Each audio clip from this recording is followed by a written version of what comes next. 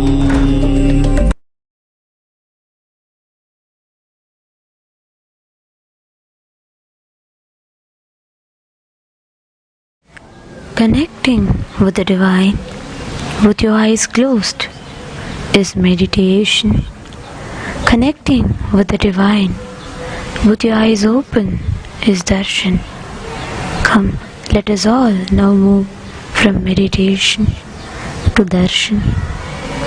Slowly, very slowly, please open your eyes.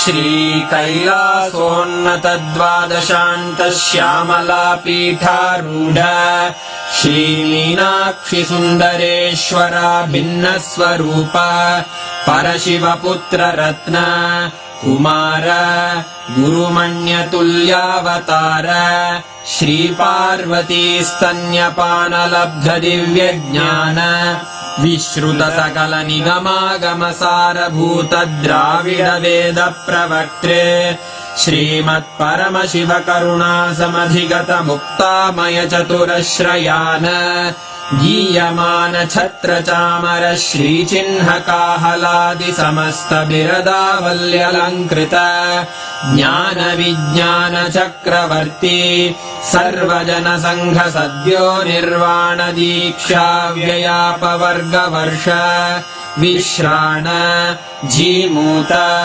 परमतकलभकेसरी शैवसिद्धान्तस्थापनाचार्य श्रीराजाधिराज Pandya महाराज गुरु क्षपणशाक्यादिमहान्धकार निवारण ज्ञान भानु वीक्षणानर्हार्हध्वजोच्छेदन पूर्वक श्रीमद्वृषभध्वजस्थापक शैव समयकर्त्रे सर्वज्ञपीठारूढ श्रीजगद्गुरु श्रीज्ञानसम्बन्धदेशिक स्वामी वागीशसुन्दर माणिक्यवाचक स्वामिनाम् अवतारभूत श्रीज्ञानसम्बन्ध स्वामी पुनरुद्धृत श्यामलापीठ सर्वज्ञपीठ त्रिनवत्युत्तरद्विशततम गुरुमहासन्निधान अरुणगिरियोगीश्वर परम्परागत अरुणाचल सर्वज्ञपीठ गुरुमहासन्निधान कैलास परम्परागत काञ्ची कैलास सर्वज्ञपीठ त्रयस्त्रिंशदुत्तरद्विशततम गुरुमहासन्निधान नित्योत्सव नित्यमङ्गल नित्यकल्याण नित्यरजित कैलास परम्परागत आदिकैलास नित्यानन्दपीठ महासंस्थान महासिंहासन पीठकर्तः साक्षात् श्री परमशिव समुद्भूत कैलास परम्परागत वैवस्वतमनु इक्ष्वाकु हरिश्चन्द्र भगीरथ श्रीरामचन्द्र शूरसेन इत्यादि अनवच्छिन्न सार्वभौम चक्रवर्ति परम्परागत चतुष्षष्टि योगिनी मण्डित चतुष्षष्टि सम्प्रदाय प्रवर्तक मनुधर्म शासन सूर्यवंश प्राप्त सर्वज्ञपीठ सुराङ्गी साम्राज्य मूर्धाभिषिक्त चूडामणे साक्षात् श्री परमशिव समुद्भूत कपिल महागुरु पुनरुद्धृत महानिर्वाणिपीठ अष्टोत्तर सहस्र श्री महामण्डलेश्वर साक्षात् श्री परमशिव सिंहासनाभिषिक्त समस्त गणनायक श्री महागणपति समारंभ अनवच्छिन्न पीठाधीश्वर गुरु परंपरा प्राप्त अटल पीठ अष्टोत्तर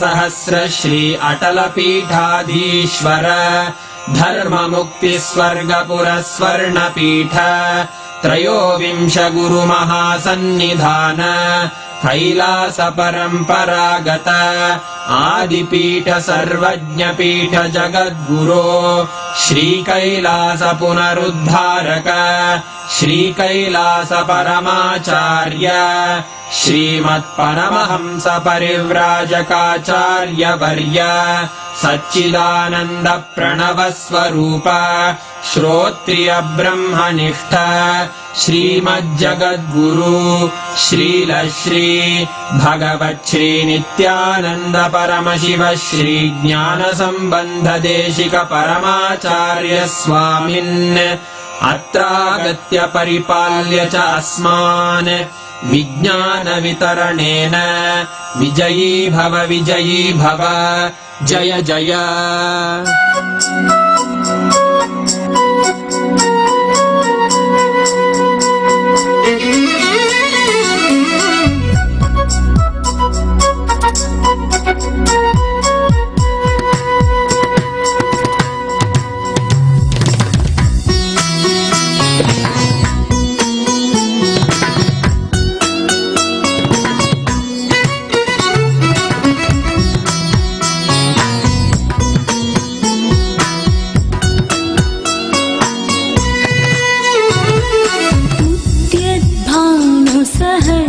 कोटिनिलयां केयूरहारोज्ज्वलां बिम्बोष्टिं स्मितदन्तपङ्क्तिरुचिरां पीताम्बरालङ्कृताम् उद्यद्भानुसहस्रकोटिनिलयां केयूरहारोज्ज्वलां बिम्बोष्टिं स्मितदन्तपङ्क्तिरुचिरां पीताम्बरालङ्कृताम् विष्णु ब्रह्म सुरेन्द्र सेवितपदां तत्त्वस्वरूपां शिवां मीनाक्षीं प्रणतोऽस्मि सन्ततमहं कारुण्यवाराणिधिं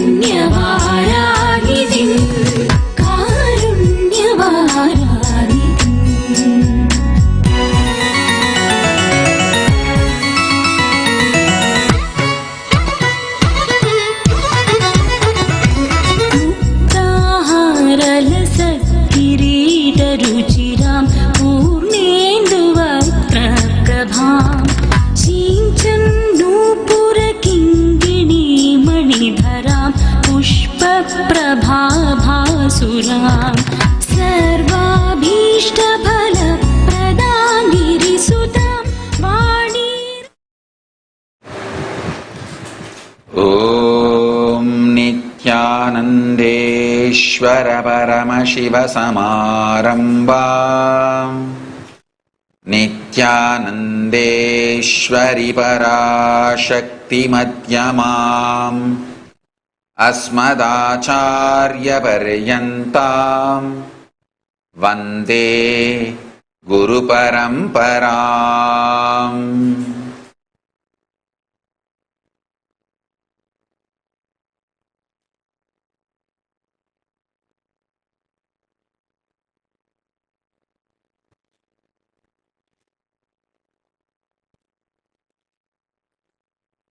I welcome all the living and practicing Hindus all over the world. Sarvajñapita Kartas, Yajamans, Manifestors, Sri Mahans, Mahans, Kotari, Tanedar, Kayakalpa Yoga participants, Kailasas E-Gurukul students, Kailasas NHU students, and thousands of Paramashivoham participants who have logged in from all over the world having Nayanadiksha. I welcome all living and practicing Hindus all over the world and all those watching us live on Kailasa TV, Kailasas NTV, Kailasas Hinduism Now TV, Kailasas Enlighten app, Kailasas Nayanadiksha and other social media platforms such as YouTube Live, Facebook Live and Twitter. I welcome all of you with my love and blessings. Today, fourth day of the Chittirai Brahmotsavam celebration in Adi Kailasa, Nithyananda Peetham. Today is also one of the important happening for Kailasa. Today, the 292nd Guru Mahasannidhanam did all the preliminary rituals needed for coronating me as 293rd Guru Mahasannidhanam of Shyamalapita Sarvanyapitam. Coronation happened on 5th day of the Brahmotsavam. The preliminary rituals were done on 4th day today. So we are almost like 8 years, 8th year anniversary. 2012 it happened and 8 years completed, 9th year entering. Today, Nithyanandeshwari Parashakti Meenakshi is gracing in Sarva Alankara, adorned with Amlana Mala, and in the Swarna Shipika, and Nithyanandeshwara Paramashiva, Somasundareshwara, along with Parashakti, is gracing in Sarva Alankara, seated on Swarna Rishabha Vahanam. Let's now offer our worship to them. Today is also Sri Shankaracharya, Adi Shankaracharya Jayanti, who revived Shyamalapita Sarvanyapitam. Shyamalapita Sarvanyapitam was revived multiple times. So Adi Shankaracharya also one of the reviver. 117th Guru Mahasannidhanam in Shyamalapita Sarvanyapitam Guru Parampara is Shanmadattavana Tesigar. With that title, Adi Shankaracharya himself ascended there, Shyamalapita Sarvanyapitam in Madurai, and revived it. And also Sri Ramanujacharya Jayanti. We will be celebrating all these utsavas today. Let's offer our worship.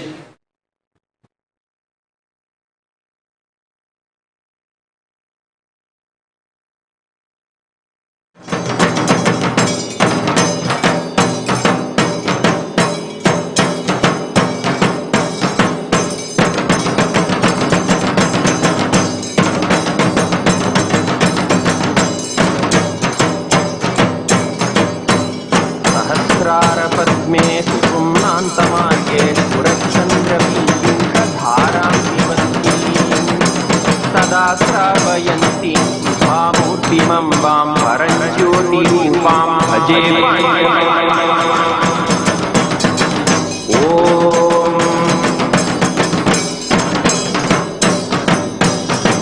धूरति धूर्वधूर्वन्तं धूर्वतयोस्मान् धूर्वति तद्भूर्वयं वयमयरूपामस्वन्दे वानामसंस्कृतमपकृतमन्वितमन्देवपुस्तममस्तमसिहरिष्ठानं दृगम्भस्वं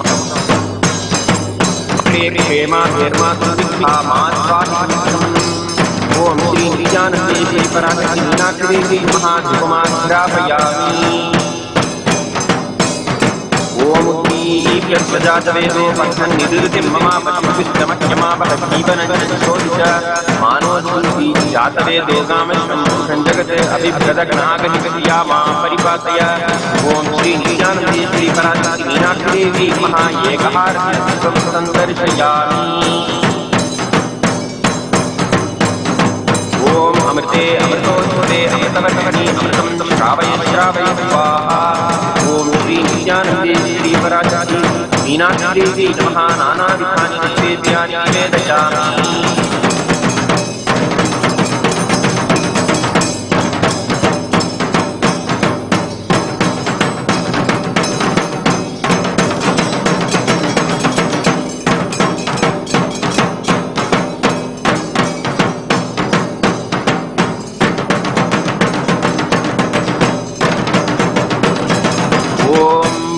वै बह्वश्वायै बह्वजाविकाय व्रीह्यवायै बहुमाषतिलायै बहुहिरण्यायै बहुहस्तिकायै बहुदासपुरुषायै रैमत्यै बुद्धिमत्यै बहुरायस्घोषायै राजास्तु। ओम श्री नित्यानन्देश्वरी पराशक्ति मीनाक्षी देवी नमः। सर्वदेवदेवी स्वरूपाय भगवते श्री नित्यानंद परमशिवाय नमः। सर्वोपचार पूजार्थे सर्वापराधक्षमापनार्थे समस्तमङ्गलप्राप्त्यर्थे मङ्गलनीराजनं सन्दर्शयामि। कक्षान् धारयामि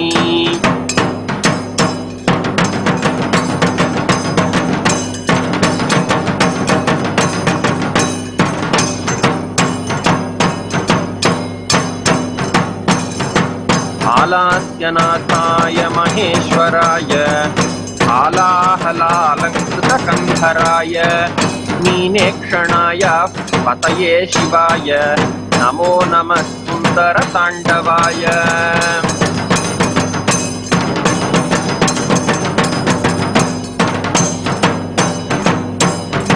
ॐ धूर्वधूर्वधूर्वन्तं धूर्वतयोऽस्मान् धूर्वतितं धूर्वयं वयं धूर्वामस्तं देवानामतिस्थितमं पप्रितमं दुष्टतमं वह्नितमं देवभूतममसृतमति हविद्धानन्त्रिगं हस्त माह्वार्मित्रस्य त्वाचक्रा प्रेक्षेमाभिर्मा संयुक्ता माध्वाहिपुत्रम् ॐ श्री नित्यानन्देश्वर परमशिव सोमसुन्दरेश्वर स्वामिने नमो नमः धूपमाघ्रापयामि ॐ दीप्यस्वजातवेदोपघ्ननिरृतिं मम पशुपुष्टमह्यमावह जीवनं च दिशो दिश मानो हि गुन्ति जातवेदो कामश्वं पुरुषं जगत् अभिभ्रदग्नागहि श्रियामा परिपातय ॐ श्री नित्यानन्देश्वर परमशिव सोमसुन्दरेश्वर स्वामिने नमो नमः एकहारतीदीपं सन्दर्शयामि ॐ मधुवातारतायते मधुक्षरन्ति सिन्धवः माध्वीर्नः मधुनक्तमुतोषति मधुमत्पार्थसंव्रजः मधुद्यौरस्तुनः पिता मधुमान्नो वनस्पतिर्मधुमागम् अस्तु पूज्यः माध्वीर्गावो भवन्तु नः मधु मधु मधु ॐ श्री नित्यानन्देश्वर परमशिव सोमसुन्दरेश्वर स्वामिने नमो नमः नानाविधानि नैवेद्यानि निवेदयामि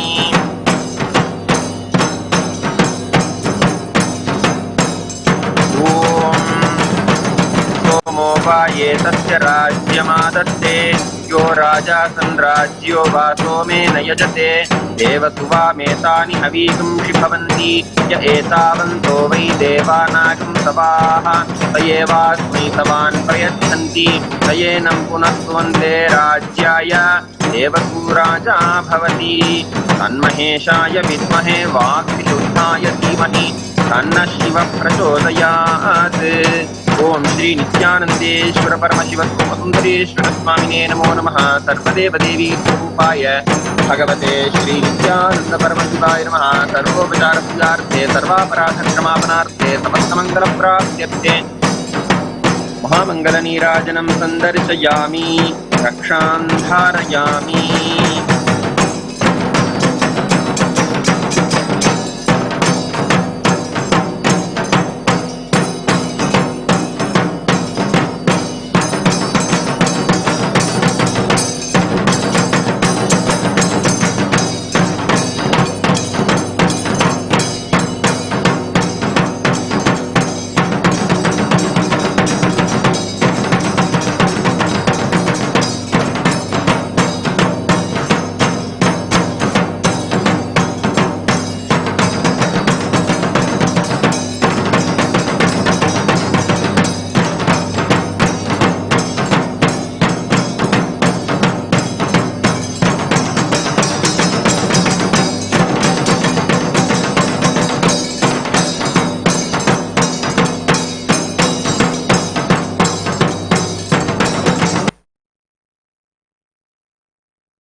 தன்னில் விசாலாட்சி என்ற பெயர் வழக்கு. கங்கை நீராட்சி செய்து வரும் வடகாசி தன்னில் விசாலாட்சி என்ற பெயர் வழக்கு. கோனாட்சி பல்லவர் தம் குளிர்சாலை காந்தி தன்னில் காமாட்சி என்ற பெயர் எனக்கு. கோனாட்சி பல்லவர் தம் குளிர்சாலை காந்தி தன்னில் காமாட்சி என்ற பெயர் எனக்கு.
Meenakshi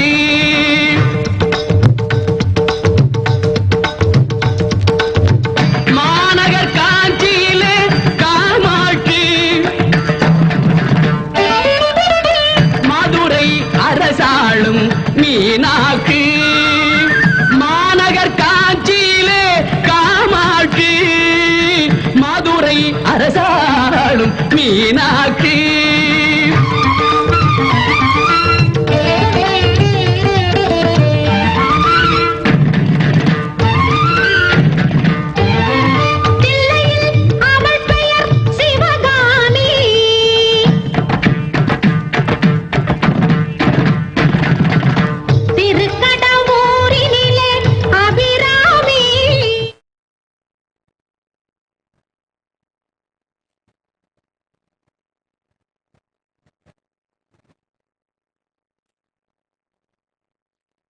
Paramashiva's message directly from Kailasa. Stop the Hindu Holocaust.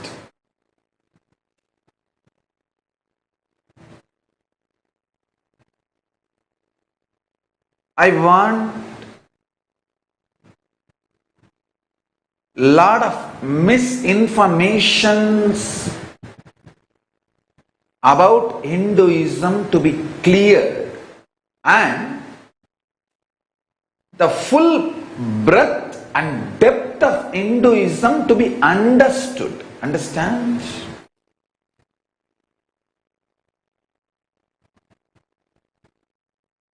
People understand only one or two components of Hinduism as Hinduism. Like, for example, some people understand only the lifestyle, charyapada.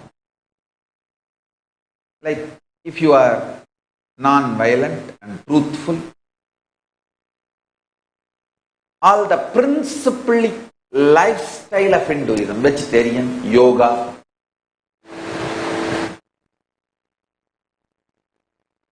Some people understand only that as Hinduism. There are some not only think only lifestyle charyapadam is Hinduism, they feel everything else is not Hinduism. That is where the whole problem starts. Understand?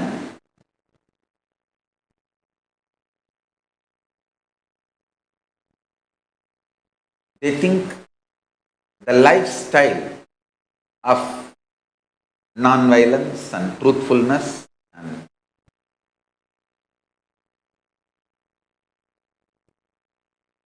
the charyapada aspect, vegetarian food and just yoga, that much is enough. That's all is Hinduism. We need to know Hinduism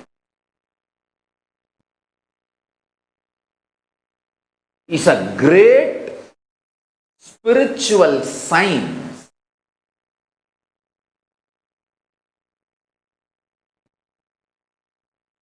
Subtle, otherworldly, but definitive science. Understand? Subtle, otherworldly, but definitive science. The cosmic beings exist in Kailasa, much beyond any of your understandings about God. The more intense, powerful beings than all your understandings, imaginations put together about God,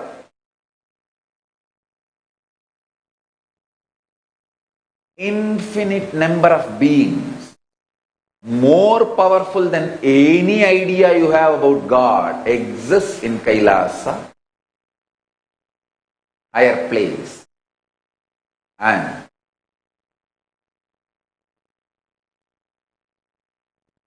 manifesting them in deities or in living incarnations is possible. Hinduism has mastered the science. There are some great spiritual sciences unique to Hinduism. One, manifesting the cosmic beings in deities and in living incarnation. Manifesting the cosmic beings in Archavatara, deities, in Nijavatara, living incarnations is possible. One of the biggest problems, the modern day Hindus, at least for last 100 years, they did not see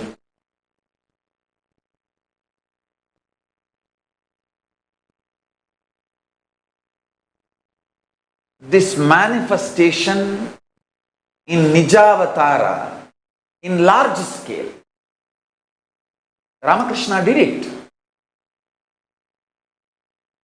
Tapovanam, Tirukovilur, Jnananandagiri Swami did it. But they all did it to a small group of their disciples. Only their disciples had the opportunity to see them. So the widespread, the mass did not get to have those darshan. Like when Ramakrishna gave Bhava darshans, Bhava Samadhi darshans, Kalpatar darshans, only handful of people enjoyed. Not more than 2 digit. Never the 2-digit number crossed. It was always small group, 2-digit.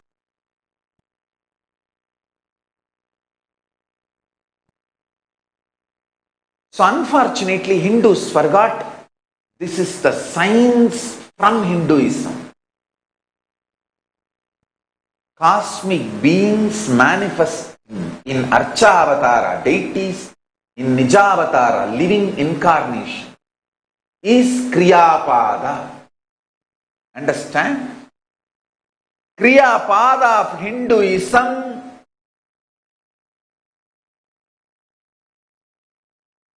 need to be understood.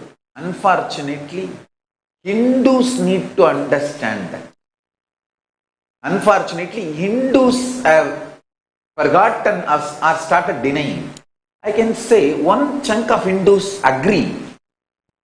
The cosmic beings can be manifested in Archavatara, deities. But they are not ready to understand or accept the cosmic beings can be manifested in Nijavatara, living incarnation.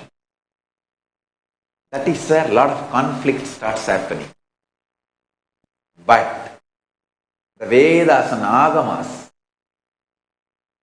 Kriyapada of Vedas and Agamas elaborately explain the whole science of making the cosmic beings manifest in Archavatara, deities, and Nijavatara, living incarnations, both.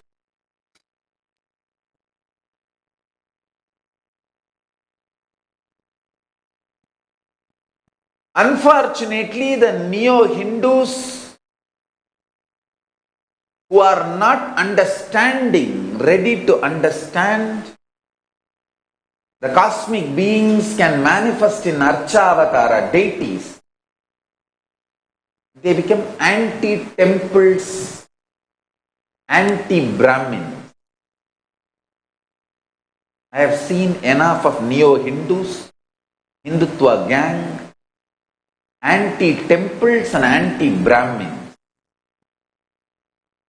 Same way, some of the neo-Hindus, when they don't understand the science, the cosmic beings can manifest in Nijavatara, living incarnation, they become anti-gurus. Understand? I have seen enough of them. I have seen equal number of anti-Hindus and anti-Guru Hindus. I have seen equal number of anti-Hindus and anti-Hindu anti-Guru Hindus. Listen, I'm repeating. I have seen enough of anti-Hindus, anti-Guru Hindus. I should say, I am persecuted more by the anti-Guru Hindus than the anti-Hindus. If I see the percentage of the attack on me, the persecution on me, surely it is anti-Guru Hindus doing more than the anti-Hindus itself. Understand, I am standing for a complete integrated Hinduism. The charyapada, kriyapada, yogapada, jnanapada. All four major dimensions of Hinduism, I stand for all four dimensions of Hinduism. I stand for complete Hinduism. I represent complete Hinduism. I decided to revive complete Hinduism. I am Hindu revivalist. Kailasa is Hindu revivalism completely in all the dimensions of Hinduism, all the sampradayas, all the dimensions of Hinduism. Understand? That is why so much attack on me.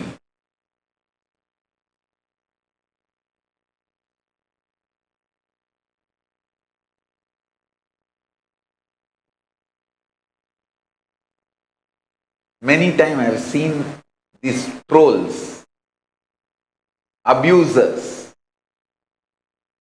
not only anti-Hindus, anti-Guru Hindus, both gang, abusing my Bhava Darshans, Bhava Samadhi Darshans, left, right, center. Whether Kalabhairava Bhava Samadhi Darshan or Paramashiva Bhava Samadhi Darshan, Bhava Samadhi Darshans abusing left and right, every possible way. Making fun of the jewelries I am wearing or all that. They don't understand. Actually, they try to say, oh, see the luxurious life he is living and see the amount of gold he is wearing and all that. Hey, only 1 or 2 days it will look like a gold. First of all, I am not wearing gold. I am wearing Rudraksha. Because content is Rudraksha. Cover is only gold. I am wearing Rudraksha jewelry, not gold jewelry. For you it looks like gold because you are obsessed with gold. I am obsessed with Rudraksha, that's all.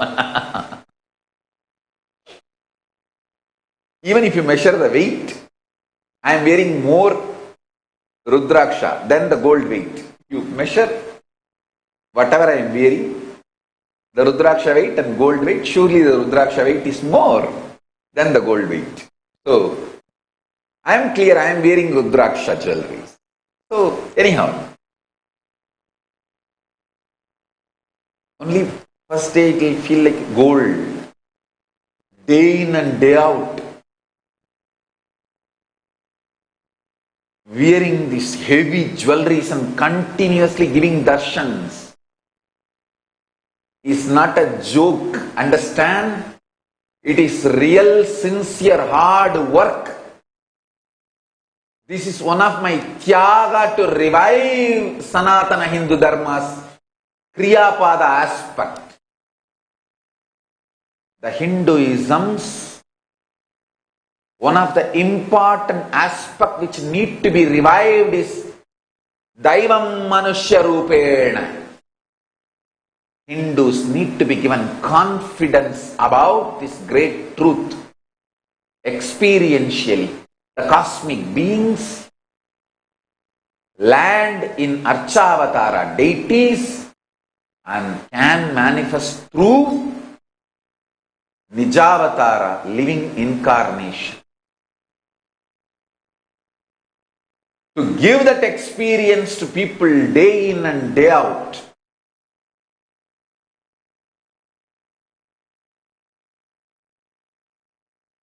I dedicate my life to wear the Tirumoola Vedam, the Shiva Vedam, representing those cosmic beings and manifesting them. Surely manifesting them is a bliss. Manifesting them is a bliss, no doubt.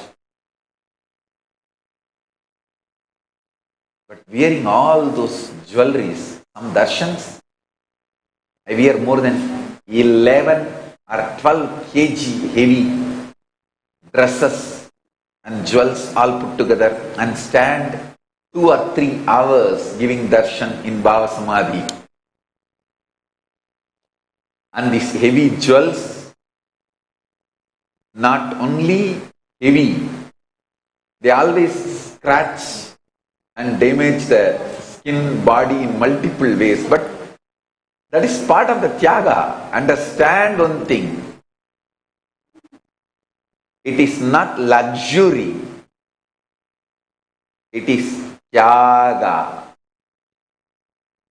These trolls and abusers need to understand Bhava Samadhi darshans are Tyaga, not luxury,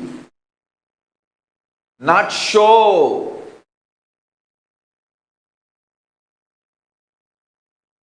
It's true manifestation of cosmic beings. That is why the power manifestations happen everywhere when you are initiated, when you are having Bhava Samadhi darshans. I tell you, manifesting the cosmic beings in Archavatara deities or Nijavatara living incarnations is a definitive science.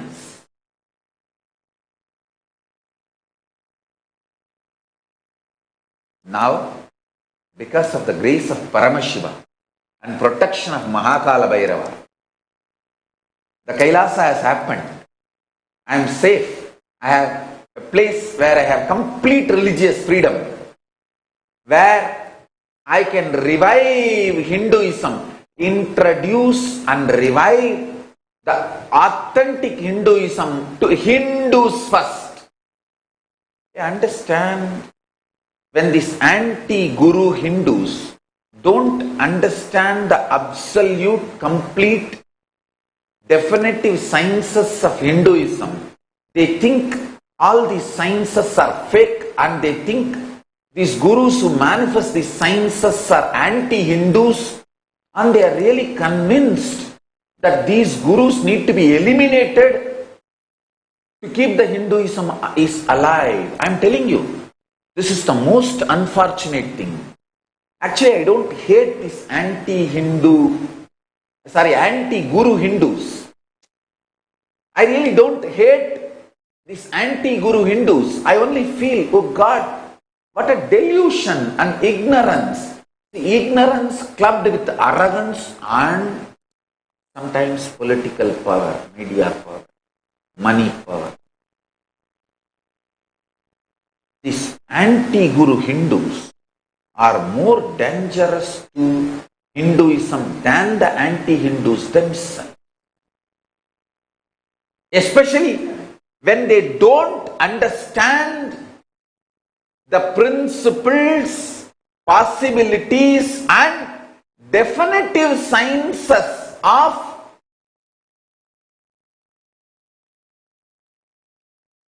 Hinduism. Especially this Kriyapada principles. I tell you,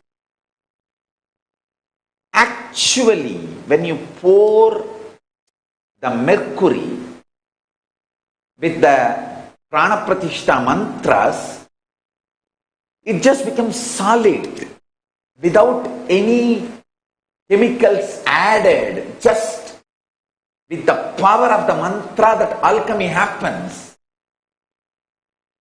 I have proved it multiple times. In an organic, natural way, just by the power, the molecules of the mercury can be dismantled and assembled back as solid. From liquid level, it can be dismantled and assembled back as solid. The power of superconscious.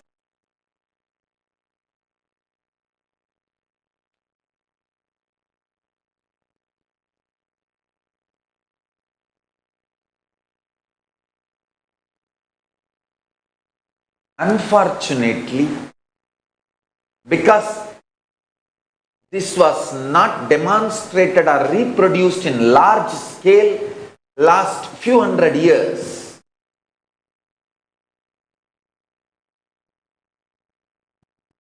common Hindus have started thinking all these are fake. Anti-Hindus started developing this narrative, all these are false, superstitions, lies, cheating, charlatan, black magic, all those abusive words are thrown, and the anti-Hindu narratives are developed by anti-Hindus. And the anti-Guru Hindus have started getting brainwashed by anti-Hindus. Hindus brainwashed by anti-Hindus became anti-Guru Hindus. Understand? Hindus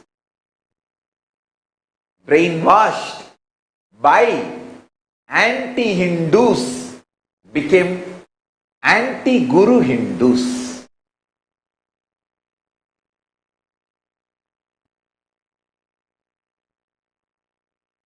The next major misinformation campaign run on Hinduism, and Hindus themselves get brainwashed, is which philosophy is right? Is Advaita, or Dvaita, or Visishtadvaita, or Shuddhadvaita, Siddhanta Saiva, Veera Shaiva? Hinduism should tell only one thing. Why is so many gods and so many philosophies? Which one is right? See other religions, one book, one God, one philosophy. Hinduism is too confusing. Hey, listen. First of all, I want Hindus to understand. Please understand.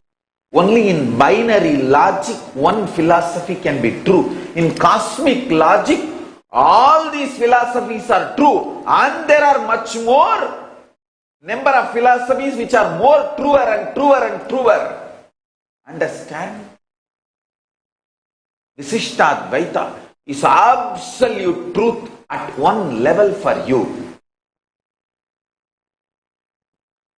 Dvaita is absolute truth at one level for you. Advaita is absolute truth at one level for you. Shuddhadvaita is absolute truth at one level for you. Understand? Hinduism is the spiritual science to make you experience step by step various dimensions of the cosmic beings and cosmos itself. Fundamentally, all you need is Shraddha, sincerity. If you are born and feeling connected to Visishtadvaita, Sampradaya, please be sincere to that. That's all. If you needed to move to Shuddhadvaita or Veera Shaiva or Siddhanta Saiva or Kashmira Saiva,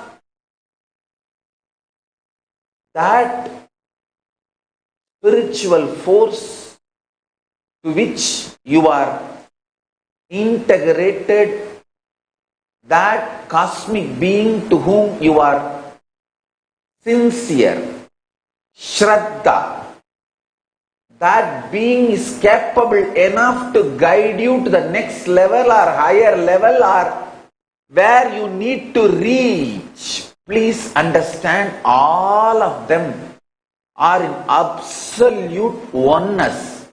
Their only wish is your well-being and you experiencing Paramasatya, ultimate Satya.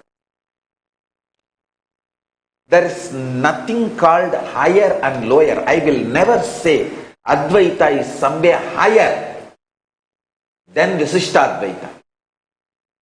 I will never say Shuddhadvaita, in which I myself experience the ultimate. I will never say Shuddhadvaita is somewhere superior to Dvaita or Visishtadvaita or Advaita or Siddhanta Saiva or Veera Saiva or Kashmiri Shaivism. Understand that.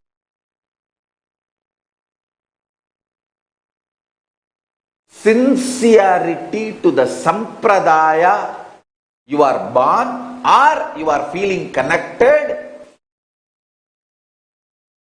is the essence of Hinduism. Sincerity.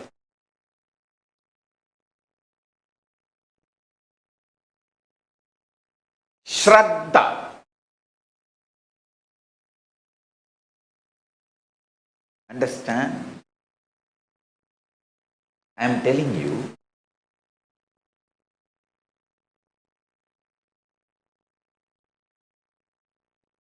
if you are born in Advaita family, but you suddenly feel deeply connected to Dvaita Siddhanta, nothing is wrong.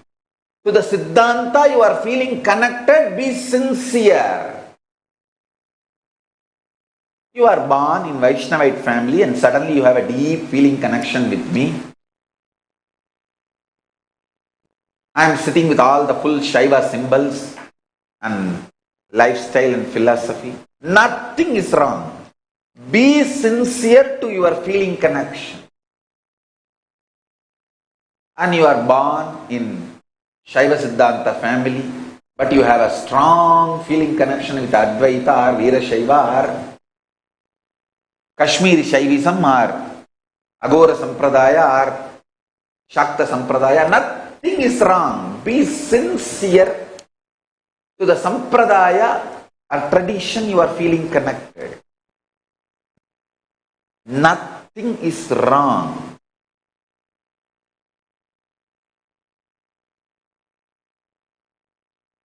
There are lots and lots of Shastra Pramana and Apta Pramana precedents of many of our great gurus born in one family and brought up in different Gurukul, but finally became enlightened in different Sampradaya. For example, Ramanuja himself.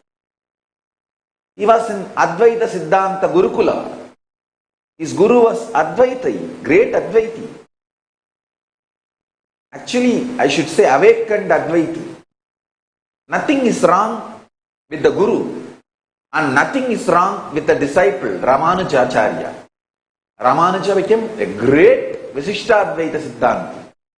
Nothing is wrong with both of them. Both of them were absolutely sincere to their sampradayas, to which they feel connected. And some of the disciples of Ramanuja became great Advaitis later on. Same way, some of the followers of Shankara became great Dvaitis later on. Nothing is wrong in Hindu tradition. Shraddha is all required. That's the beauty of Hinduism. Hinduism accepts many gods, or I should say all gods.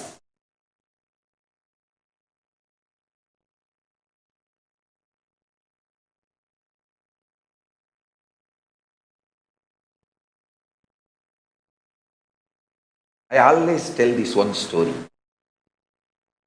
in one book fair, Ramakrishna Mission book stall, one volunteer was standing,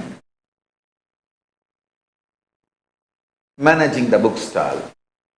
One elderly, educated, pandit, scholar-looking person came, and he was seeing the books.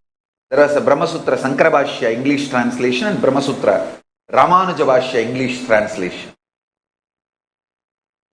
One beautiful thing with Ramakrishna Mission is they have done a greatest service to Hinduism by presenting all the aspects of Hinduism.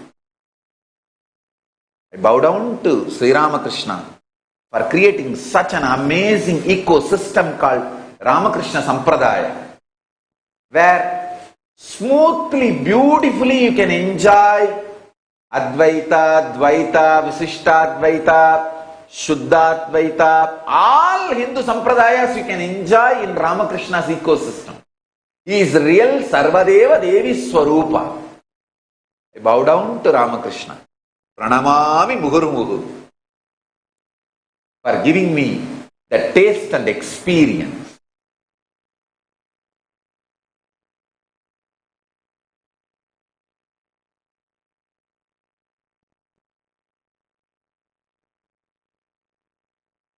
So that Pandit, great Pandit, I don't know what was the purpose of his asking the question to that volunteer, whether he wants to check the volunteer has read the books,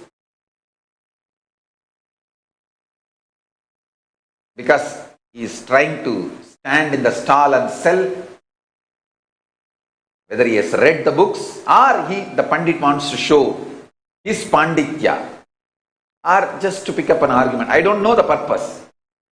The Pandit asked, do you know what's the difference between this book and this book? Ramanujabhashya and Sankarabhashya. One of the greatest problem of India, or I should say greatest problem of Hinduism, most debated. What is the difference between Shankarabhashya and Ramanujabhashya, Madhvabhashya, Nilakanta Shivacharya Bhashya? This difference between these Bhashyas, the biggest subject of Hinduism, greatest subject of Hinduism.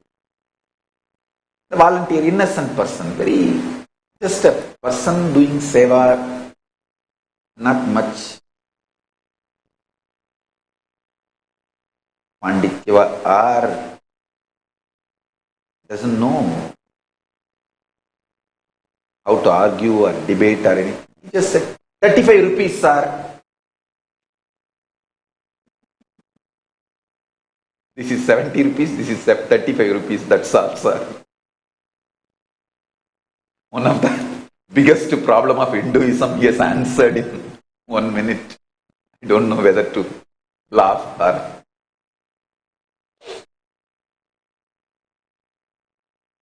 I tell you, Shraddha, sincerity to the Sampradaya, you are feeling connected.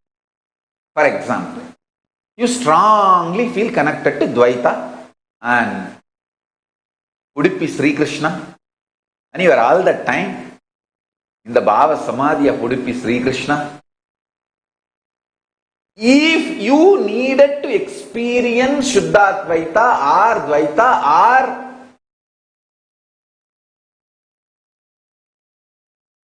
Kashmiri Saivism or Veera Saivism, anything for your ultimate realization and ultimate Paramapadam,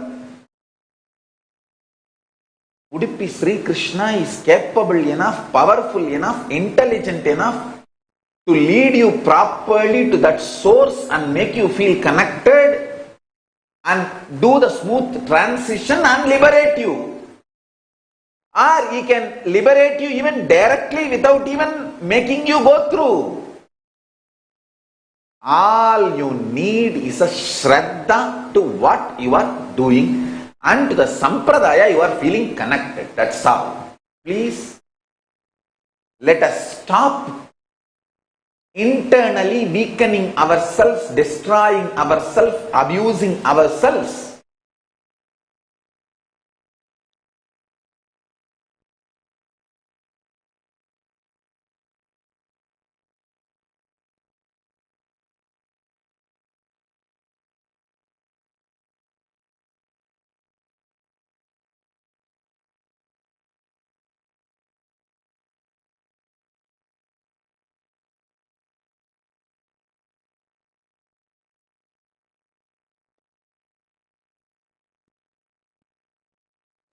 You need to listen. You need to understand.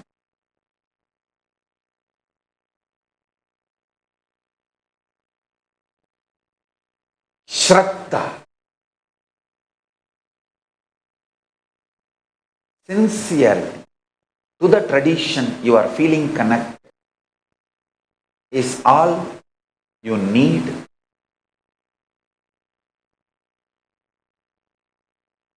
You do not need hatred for other sampradayas to become sincere to your sampradaya. Ishta nishta. Chastity to your ishta. Your chosen deity and chosen sampradaya and chosen cosmic being, or to your guru, does not need you to hate other cosmic beings, other sampradayas, other traditions, other gurus, or other philosophy. Hatred and excluding others with hatred is not prerequisite for intensifying sincerity, shraddha in the sampradaya you have chosen for your life.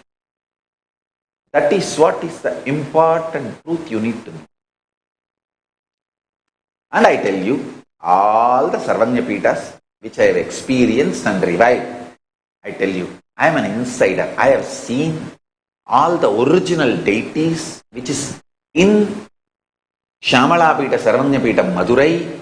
I have done puja by myself to them, and I have seen all the mother documents, Moola Pattadis of Madurayadinam, Tondaimandaladinam, or Swargabaramadinam, or Kashi Sarvanyapitam. Many of the Sarvanyapitas, I tell you, in all Sarvanyapitas, all Shanmata Sampradayas are worshipped. There is a beautiful Venkateshwara, Vishnu deity in Shyamalapita Sarvanyapita, Madurai Adinam. Unfortunately, the worship is not happening. They have kept it inside. I don't know during which Sannidhanam Sampradayam or time the deity was moved inside and secretly kept inside under lock and key. It's beautiful main deity of Venkateshwara. And the Pattadi, Somasambhu Pattadi, clearly describes Vishnu worship. Need to be done as part of everyday Parartha Puja.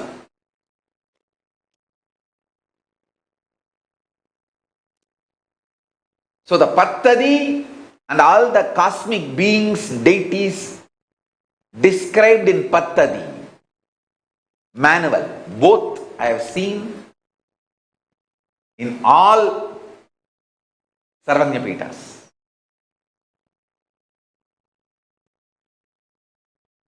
Unfortunately, some people try to exclude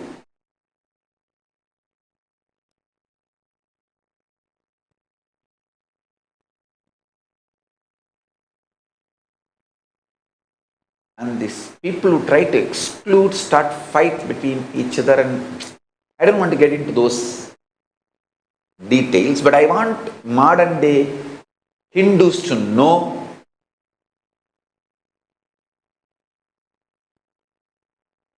the real authentic Hinduism insists on sincerity to the sampradaya you are born are intensely feeling connected. Understand? Just like a jati and varna. For example, you may be born in the jati of Brahmana and you can choose, decide to be Kshatriya. Nothing wrong. You may be born in the family, jati of Kshatriya, and you can choose to become Brahmana, like Vishwamitra. Nothing wrong. You are accepted and given the topmost title Brahmarishi.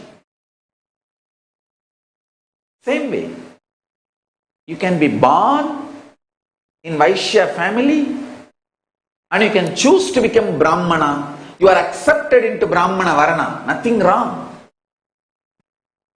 Understand? The Varna, including, accepting, updating, keeping it alive, that body, Brahmin's body, Sannyasi's body, Guru's body, that body was attacked and destroyed by Mughals at that time, because that body was keeping the Varna Ashrama Dharma alive. See, Akkadas were the body, keeping the Varna and Ashrama Dharma alive. Jati is the structure, gives you the possibility of ecosystem.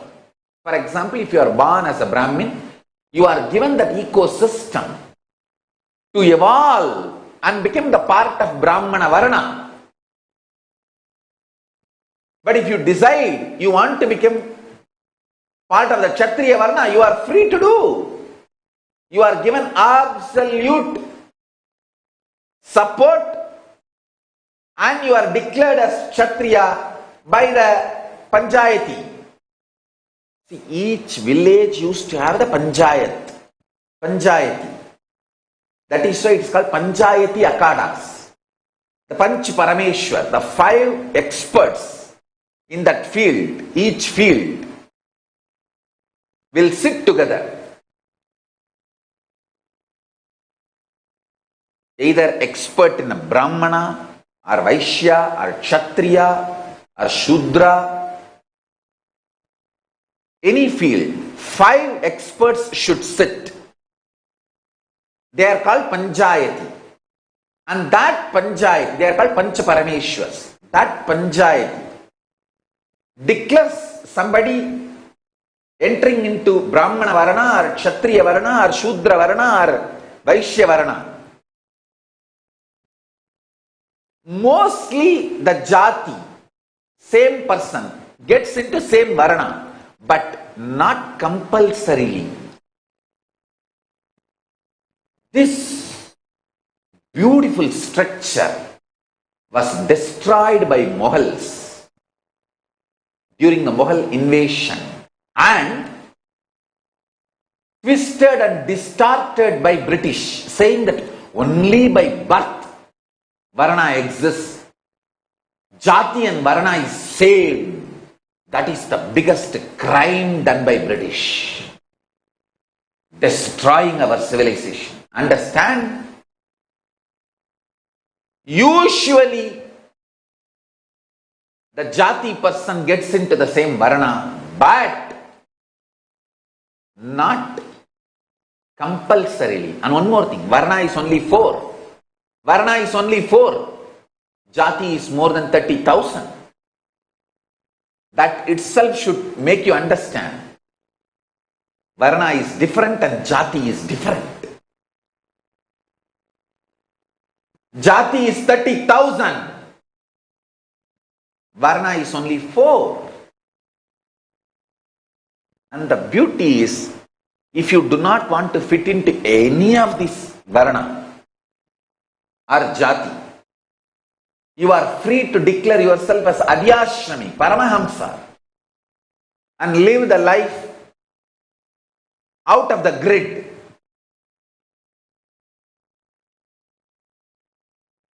You can just be out of the grid lifestyle and you are respected by the people who are living in the grid. They give you food, support you, and worship you. You don't need to become a thief, robber, or antisocial element. You can be beyond society, above social element. That's the beauty of the Hindu society.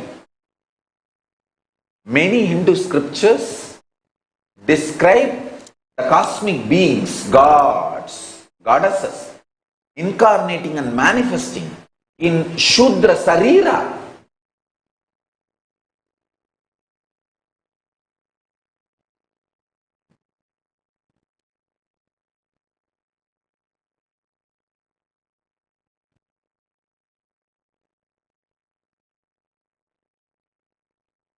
I can give you tons of reference. Shudras by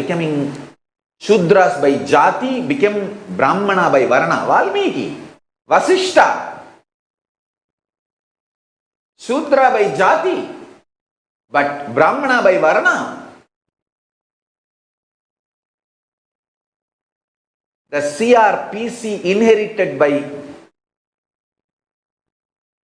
independent India from British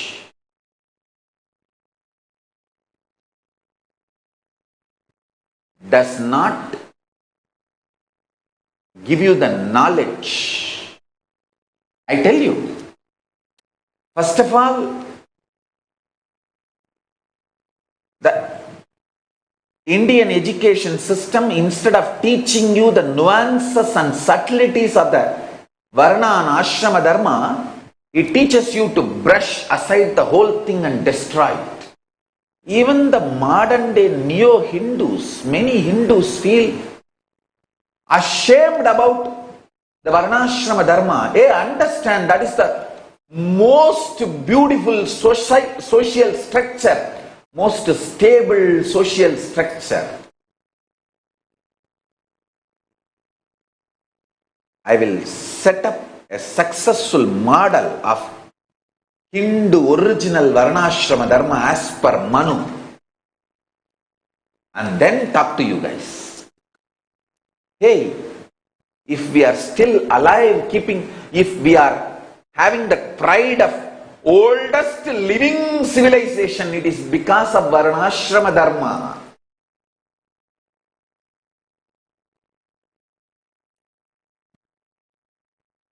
It is such rigid, as strong as gear, and as flexible as the gear which can unclutch and clutch into multiple other gears. It is a beautiful driving mechanism. The gear need to be very strong, and it should also have the flexibility to unclutch and clutch with the other gears. It's just like a gear mechanism. Very strong. It can transmit a powerful energy. And it can just like that unclutch from that gear and clutch with another gear. A very stable system of jati. For generations, the very DNA vibrates with Veda mantras. And highly flexible. If you choose to become Kshatriya, all it takes is 3 seconds. Conscious decision, declaration, and Panchayati Pancha Parameshwar approving. You are a Vaishya. You can just unclutch and fit yourself into the next gear. You may be an amazing Shudra, master of agriculture or carpentry or goldsmith or any physical working by jati. You can just shift your varna to Brahmana in 3 seconds.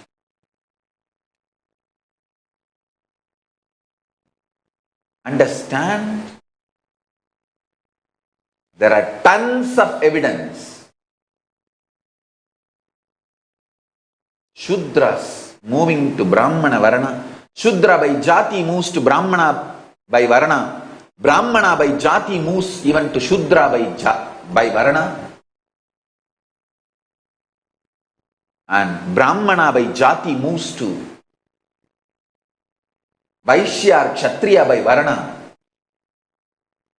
Vaishya by Jati moves to Brahmana or Shudra by Varana.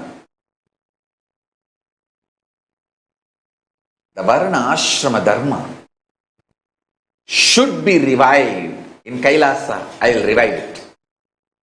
Actually, these are the reasons why I decided to make Kailasa happen. See, we need a place where I can set up this model community and demonstrate it to the world.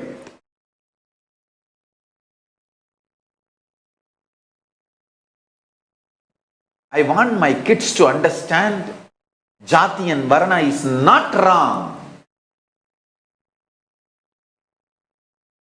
I want my kids to understand untouchability is not wrong. Hey, what are you doing now in Corona's time? Social distancing.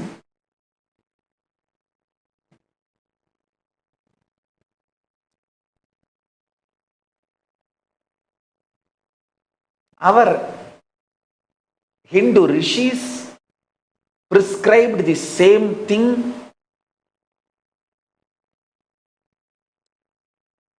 only for health purpose. Understand? Later on, British made us believe it was inequality. Understand one thing. Rama, the great Kshatriya Mahaburusha, hugs Guha, supposed to be Shudra.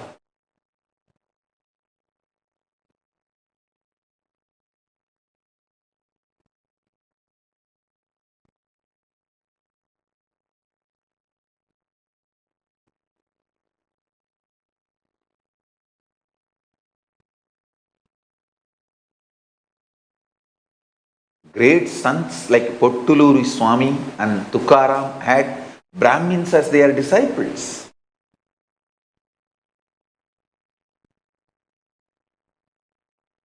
Meigandar from Saivavelalar community had his chief disciple Adishaiva Shivacharya, Arunandi Shivam. I can give you thousands of references. Hey, we were such an amazing, sweet community. Hindu civilization is the most just, honest, best possible equality society. You Hindus are brainwashed by the anti-Hindus.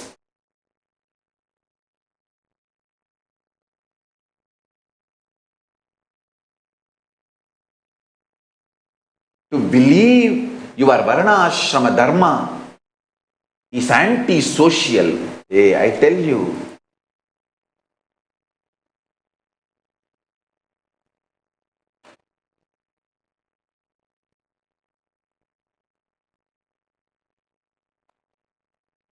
The most beautiful, the gear mechanism of Varna Jati system forcibly made into rigid caste system to destroy the Varna Jati system in 1871 Act. Go back, trace back, read the history.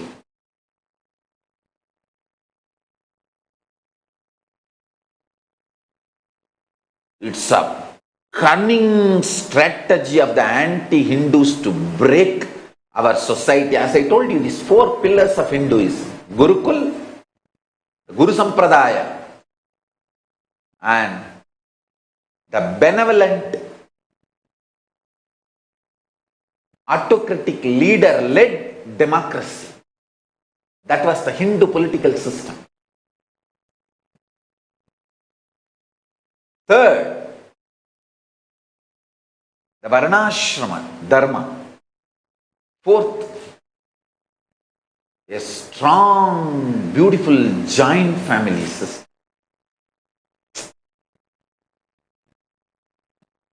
Working systematically for last 200 years. The anti-Hindu forces have literally dismantled all four. All four. This generation Hindus do not even know the original Gurukul system, where students used to manifest powers, where the Brahmastra can be taught just by the initiation of the mantra. Once you know the mantra, you just pick up the dhruva grass and utter the mantra and blow. That dhruva grass goes as Brahmastra. Nuclear weapon. The modern day Hindus think it's all mythology or superstition or poetry or symbolic representation. Hey, it is a fact.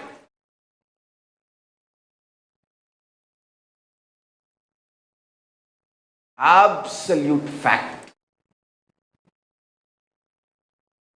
Somewhere I will have to establish all this and show you all this existed and all this is possible even today.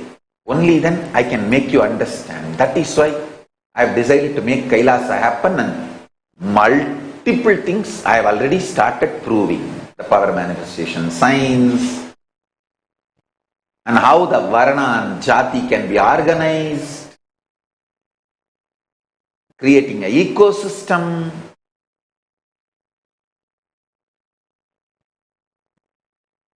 how the ecosystem, for example, when 10 kids manifest powers and 10 more kids are added to the team, you don't even need to spend time on separately initiating them all into each power. Just along with the team, the ecosystem supports them and they start manifesting all the powers. The power of Sangha and ecosystem.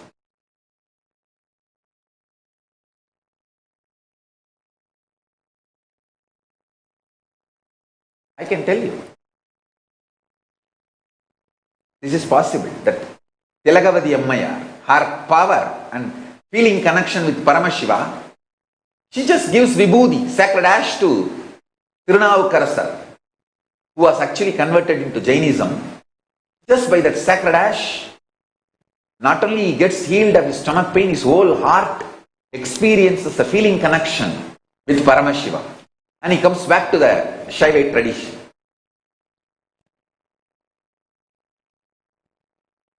When Indupriya asked me blessings that she wants to become Kailasavasi and she is going to talk to her brother to become Kailasavasi, I just know she will do it because the intense feeling connection she has for me. All she needs to do is just touch anyone casually and talk about me. That's it. The person will experience feeling connection with me. And I know she will do it. And she has done it. Now her brother is also coming along with her to become Kailasavasi.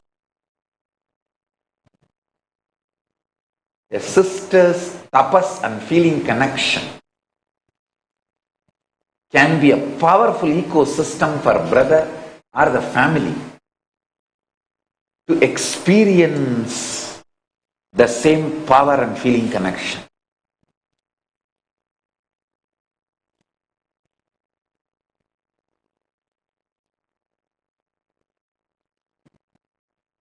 All the lies you have been told that Shudras were denied education, all is absolute lie to destroy the Hindu civilization.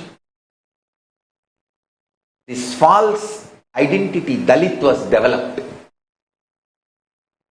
and British archives shows very clearly in 1930s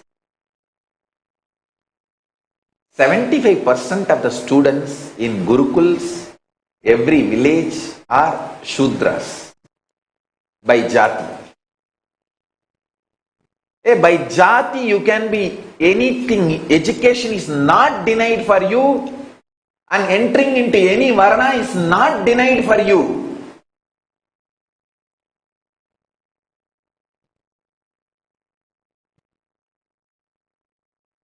I can give you thousands of historical reference.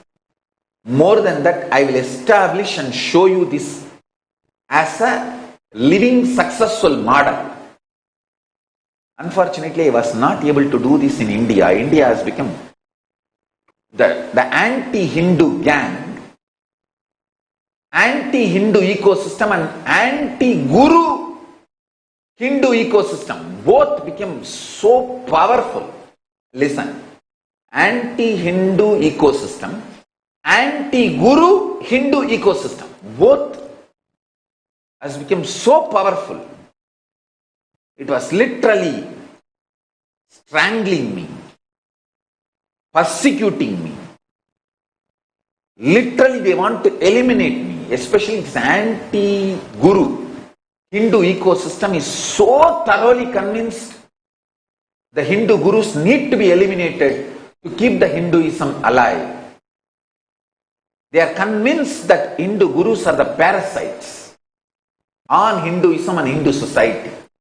Very unfortunate. So they wait for a chance to brand any Hindu Guru as a criminal and eliminate him, either by killing or by putting him in jail forever, by falsely convicting. I read beautiful article read by our Dakil Kodal, point by point explaining how Ram Rahim was innocent and he was convicted, falsely found guilty and convicted for the crimes he has not done.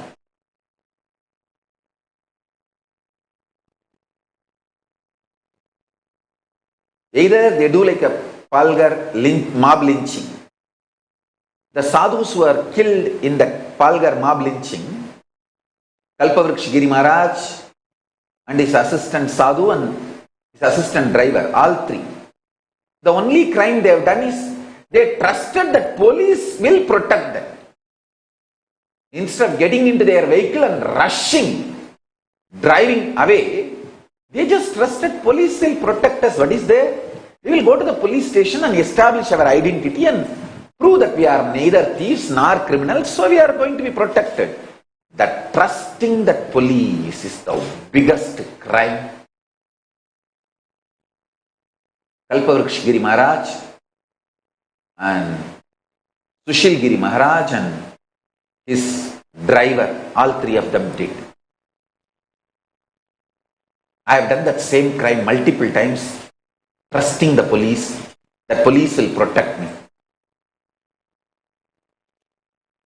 If you are thinking police is going to protect you, you are a fool, because the anti-Hindu ecosystem has taken over the police department.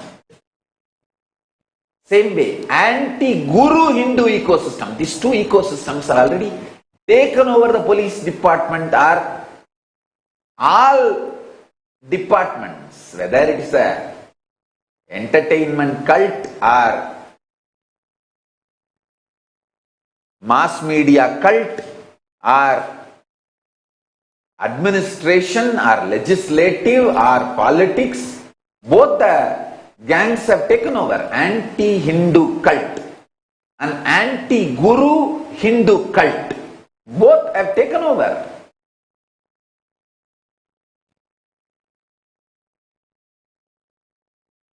Fortunately, Paramashiva gave me the clarity and Kalabhairava is giving me the protection. So I am safe and I have decided to revive this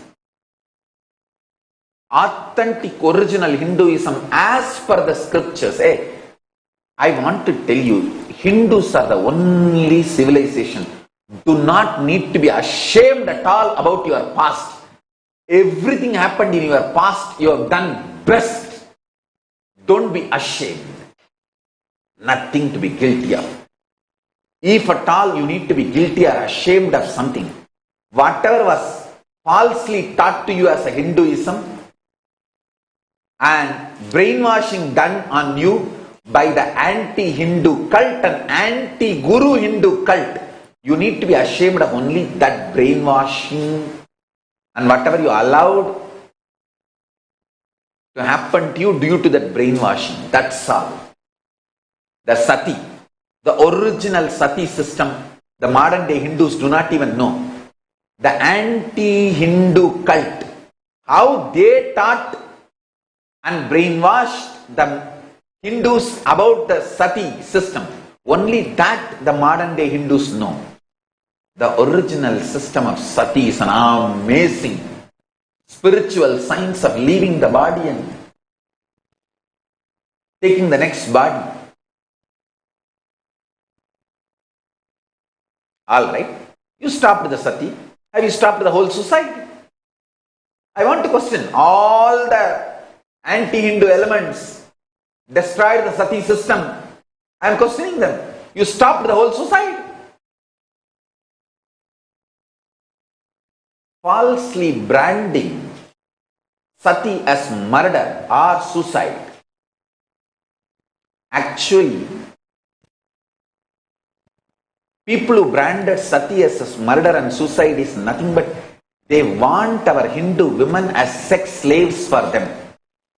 Why any women want to be a sex slave for the gang of rapists and be part of their rapist orgies? Why?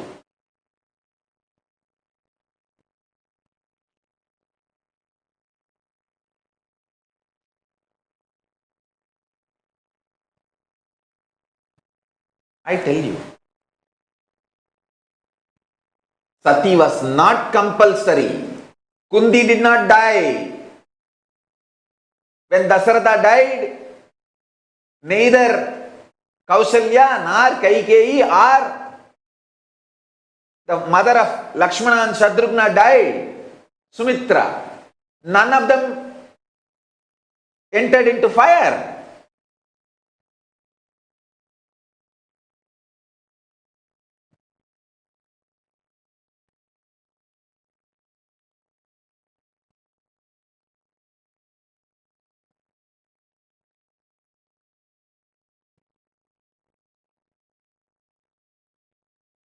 Hey, be very clear about Hindu history and Hinduism.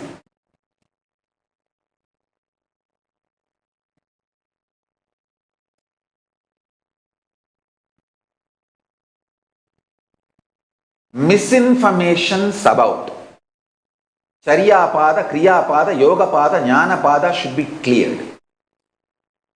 And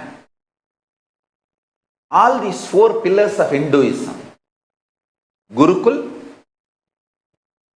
benevolent, autocratic, a visionary, should be the leader with democracy system for mass.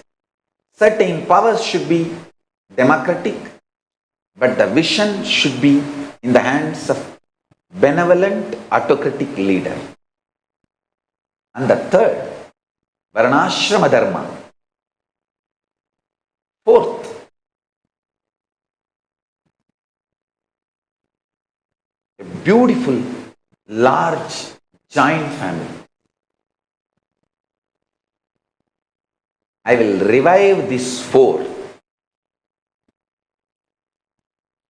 and demonstrate it to the world, the original, authentic Hinduism and the success of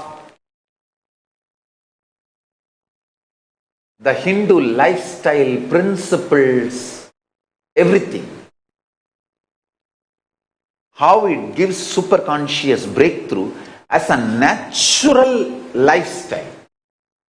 See, once I create this kind of a lifestyle, you see, actually I was successful in creating the model, role model. My pilot study was successful in Adi Kailash. That is why the anti-Hindu cult and anti-Guru Hindu cult was not able to tolerate. They rushed with so much of speed and ganged up together and strangulated me and persecuted me and did everything they can. But fortunately for me, Paramashiva gave me the knowledge and clarity, and Kalabhairava gave and Kalabhairava is giving me the protection. I am safe and I have a place now where I can do the manifestation of Kailasa perfectly and demonstrate it to the world. See, once I revive this whole Kailasa civilization, just by natural living there, you will become enlightened, you will have superconscious breakthrough. Even if you visit for a few days, you will start manifesting powers. By living there, you will start getting enlightened and have a superconscious breakthrough. And I am also choosing that kind of a beautiful beings who are highly integrated and qualified to create that kind of a group energy and ecosystem. Not only conflict free, complementing each other.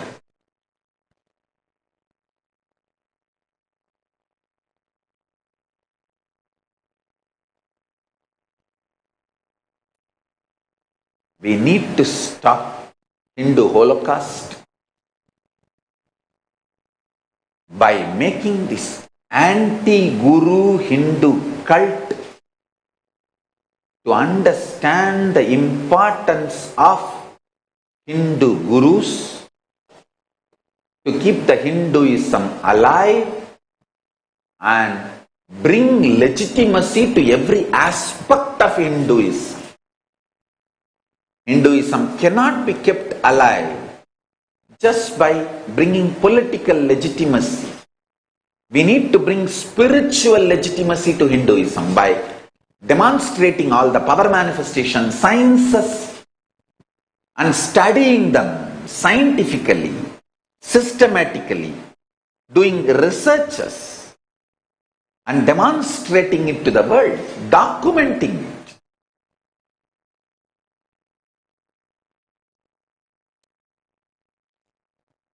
I can prove the very aura of a stone becomes different after the deity, the cosmic being is made to manifest in that. Not just energy level, even the weight, the mass of the deity.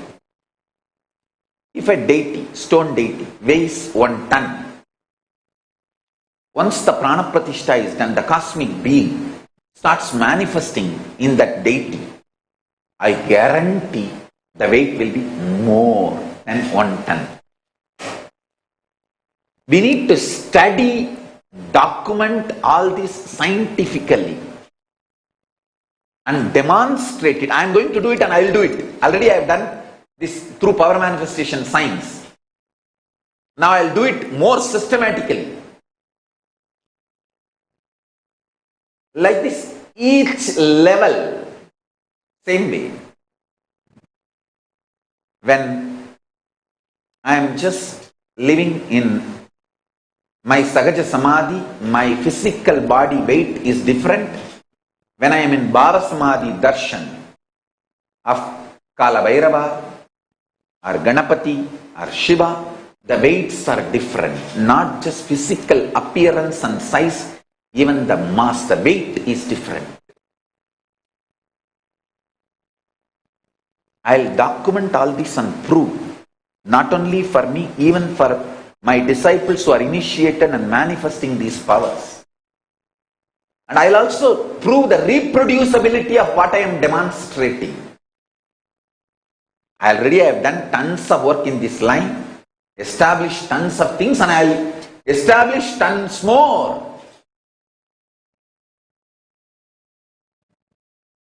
These are the purpose of reviving Kailasa. Only if all these are done, and whatever is done is documented and demonstrated, shown to the world, and whatever need to be documented should be documented and demonstrated to the world more systematically, scientifically, the way they can understand as per the binary logic and maths. They will understand Hinduism is extraordinary, subtle but definitive signs. Maybe subjective but definitive signs.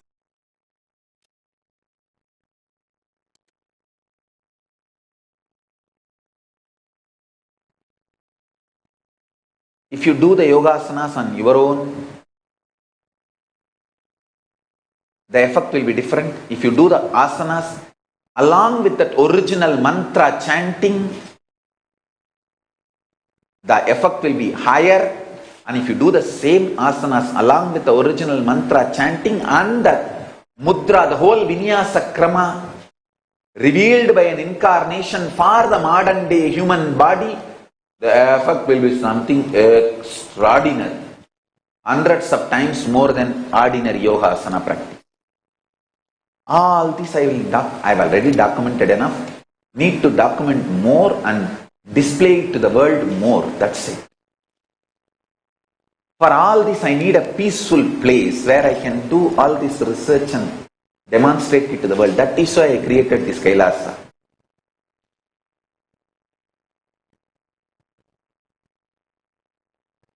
I humbly request all Hindus, if you are feeling connected to what I am saying, if you want to be part of what I am doing, please sign up. Either to be sympathizer, Kailasa Viswasi, or to be Kailasa Vasi, to be resident of Kailasa. You can sign up for both.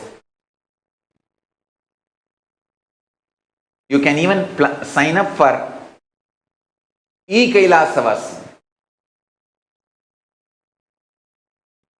at Nithyananda-Hindu-University.org/daily satsang. Whoever signs up, once we start opening different branches of Kailasa, we will start accommodating you, training you. We are going to be having separate male monastery, female monastery, Gurukul for children, and Grihasthas, Adinams for householder community. So as per the Varna Ashrama Dharma, as per the Varnashana Ashrama, we are going to have multiple campuses dedicated for those purposes. Everything is evolving. So whoever is interested in what I am talking about, please sign up. Let us revive Sanatana Hindu Dharma.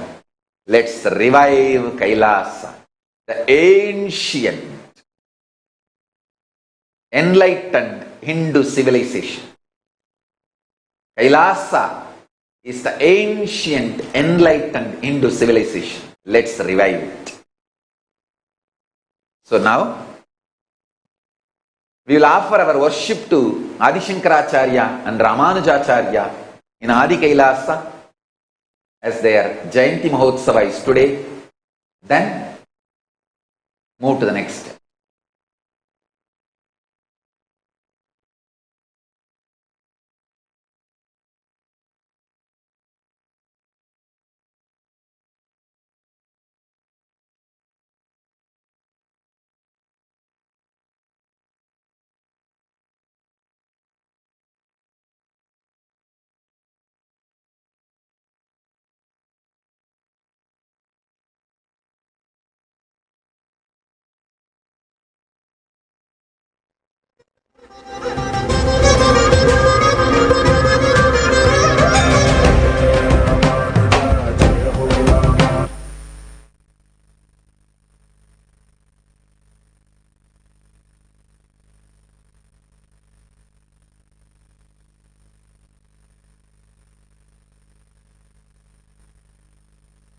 Nithyanandam.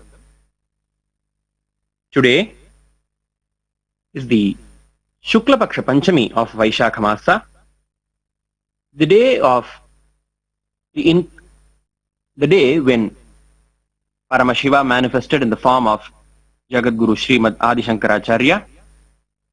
And this same day, today, being the Ardra Nakshatra of Meshamasa, the Adishesha directly incarnated in the form of Srimad Ramanujacharya.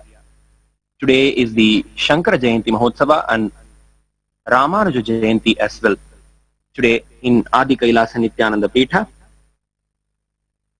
Swamiji's Murti is gracing in the Bhava Darshan Alankaram of Srimad Adi Shankaracharya. We offer our worship to Srimad Adi Shankaracharya now. Shruti Smriti Purananam Alayam Karunalayam Namami Bhagavat Pada Shankaram Loka Shankaram Shankarupena Machittam Pankikritam Bhudyaya Inkariyasya Samaya Shankaracharyam Ashraye. Om Dhurati Dhurva Dhurvantam Dhurvatiyo Hotman Dhurvati Dhurvayam Vayam Dhurvamattam Devanam Adhikatritamam Papritamam Yuktatamam Vahitamam Deva Bhutamam Askritam Havirthanam Dirgam Hatvamasva Armitratyatva Chakra Prekshema Bhirma Samvikhaman Svahikritam. Om Jagatguru Srimad Bhagavat Adi Shankara Bhagavad Padacharya Swamine Namo Namaha Sarvadeva Devi Gurupaya Bhagavate Shri Nithyananda Paramashivaya Namaha Dhupamagrapayami. Vyastajata Vedo Bhagwan Nirritim Mama Pashugishtamakhyama Bhajivanam Jadisho Disha Mano Higumchi Jata Vedo Gamashtam Jagat Abhibhadakna Agabhishriyama Paripataya. Shri Jagatguru Srimad Adi Shankara Bhagavad Padacharya Swamine Namo Namaha Sarvadeva Devi Gurupaya Bhagavate Shri Nithyananda Paramashivaya Namaha Ekaharati Deepam Sandarshayami. Om Amrite Amritodbhave Amritavarshini Amritam Shravaya Shravaya Swaha. Jagatguru Srimad Adi Shankara Bhagavad Padacharya Swamine Namaha Sarvadeva Devi Gurupaya Bhagavate Shri Nithyananda Paramashivaya Namaha Naivedyam Nivedayami.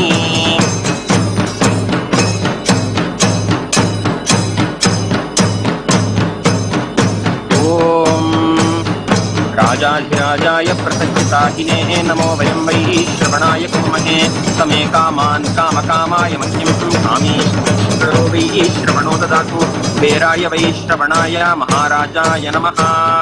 न तत्र सूर्यो भाति न चन्द्रतारकं नेमाविद्यो भान्तिको यमग्निः तमेव भान्तम् अनुभाति सर्वं तस्य भासा सर्वमिदं विभाति। जगद्गुरु श्रीमद् आदिशंकर भगवत्पादाचार्य स्वामिने नमः। सर्वदेव देवी स्वरूपाय भगवते श्री नित्यानंद परमशिवाय नमः। सर्वोपचार पूजार्थे सर्वापराध क्षमापनार्थे समस्त मंगल प्राप्त्यर्थे कर्पूर नीराजनं संदर्शयामि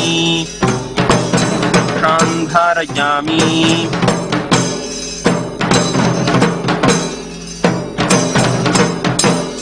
यो नित्यमच्युतपदां व्यामोहतस्तदितराणि तृणाय मेने अस्मद्गुरोर्भगवतोऽस्य दयैकसिन्धोः रामानुजस्य चरणौ शरणं प्रपद्ये। ॐ धूरसि धूर्वधूर्वन्तं धूर्वतञ्योऽस्मान् धूर्वति तं धूर्वयं वयं धूर्वामस्मन् देवानामतिस्थितमं पप्रितमं युक्ततमं वह्नितमं देवहूतममसतमसि हविद्धानन्तरं हत्वमात्वा आर्मित्रस्य त्वा चक्रा प्रेक्षेमाभ्यर्मा संसिक्ता मात्वा हिंसिकम्। श्रीमते रामानुजाय नमः। सर्वदेव देवी स्वरूपाय भगवते श्री नित्यानंद परमशिवाय नमः। समाग्रापयामि प्रजातवेदो भक्तं निरृतिं मम पशुष्टमख्यमावह जीवनं जतिशोदिश मानोऽधिगुंसि जातवेदो कामश्च जगत् अभिभ्रदग्न आगहि श्रियामा परिपातय। श्रीमते रामानुजाय नमः। सर्वदेव देवी स्वरूपाय भगवते श्री नित्यानंद परमशिवाय नमः। एकहारति दीपं दर्शयामि। ओम अमृते अमृतोद्भवे अमृतवर्षिणी अमृतं श्रावय श्रावय स्वाहा। श्रीमते रामानुजाय नमः। सर्वदेव देवी स्वरूपाय भगवते श्री नित्यानंद परमशिवाय नमः। नैवेद्यं निवेदयामि। ओम सर्वव्याप्ति सर्वसिद्धिः सर्वमेव तेनाप्नोति सर्वं जयति। श्रीमते रामानुजाय नमः। सर्वदेव देवी स्वरूपाय भगवते श्री नित्यानंद परमशिवाय नमः। कर्पूरनीराजनं नीराजनं सन्दर्शयामि अक्षान् धारयामि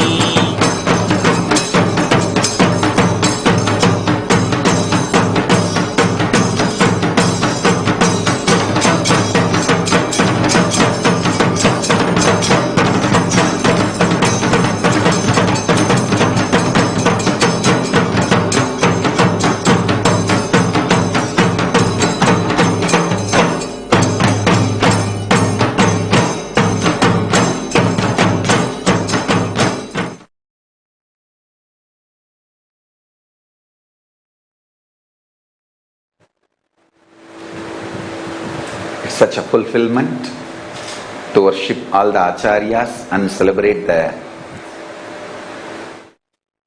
Chittari Brahmotsavam happening.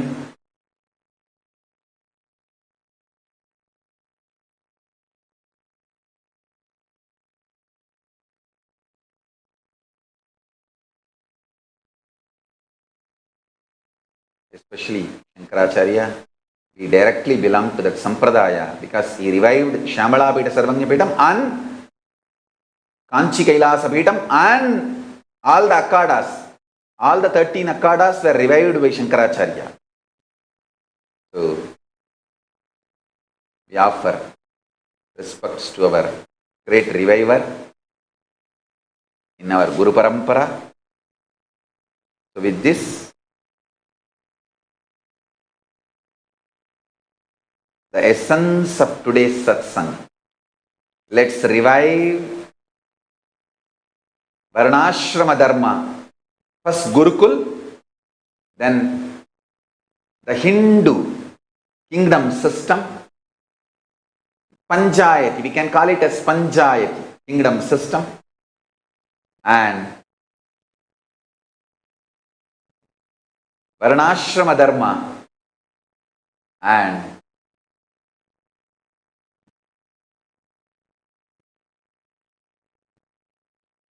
ultimately the large, beautiful joint family system. So all these four, first Gurukul system, second the Panchayati Rajya system, we can call it a Sundareshwara Rajya, Meenakshi Rajya, Meenakshi Sundareshwara Rajya system, Meenakshi Sundareshwara kingdom, Ramarajya, all these are one and the same. Meenakshi Sundareshwara Rajya system. And third, the Varnashrama Dharma. Fourth, the large joint family system. All the four. So with this, I bless you all. Let's all radiate with integrity, authenticity, responsibility, enriching, causing, living Shuddhatvaita Saivam. Living and radiating the state, space, powers, being, superconsciousness and Kailas of Paramashiva. Paramashivoham Om Nithyananda Paramashivoham. The eternal bliss, Nithyananda. Thank you. Be blissful.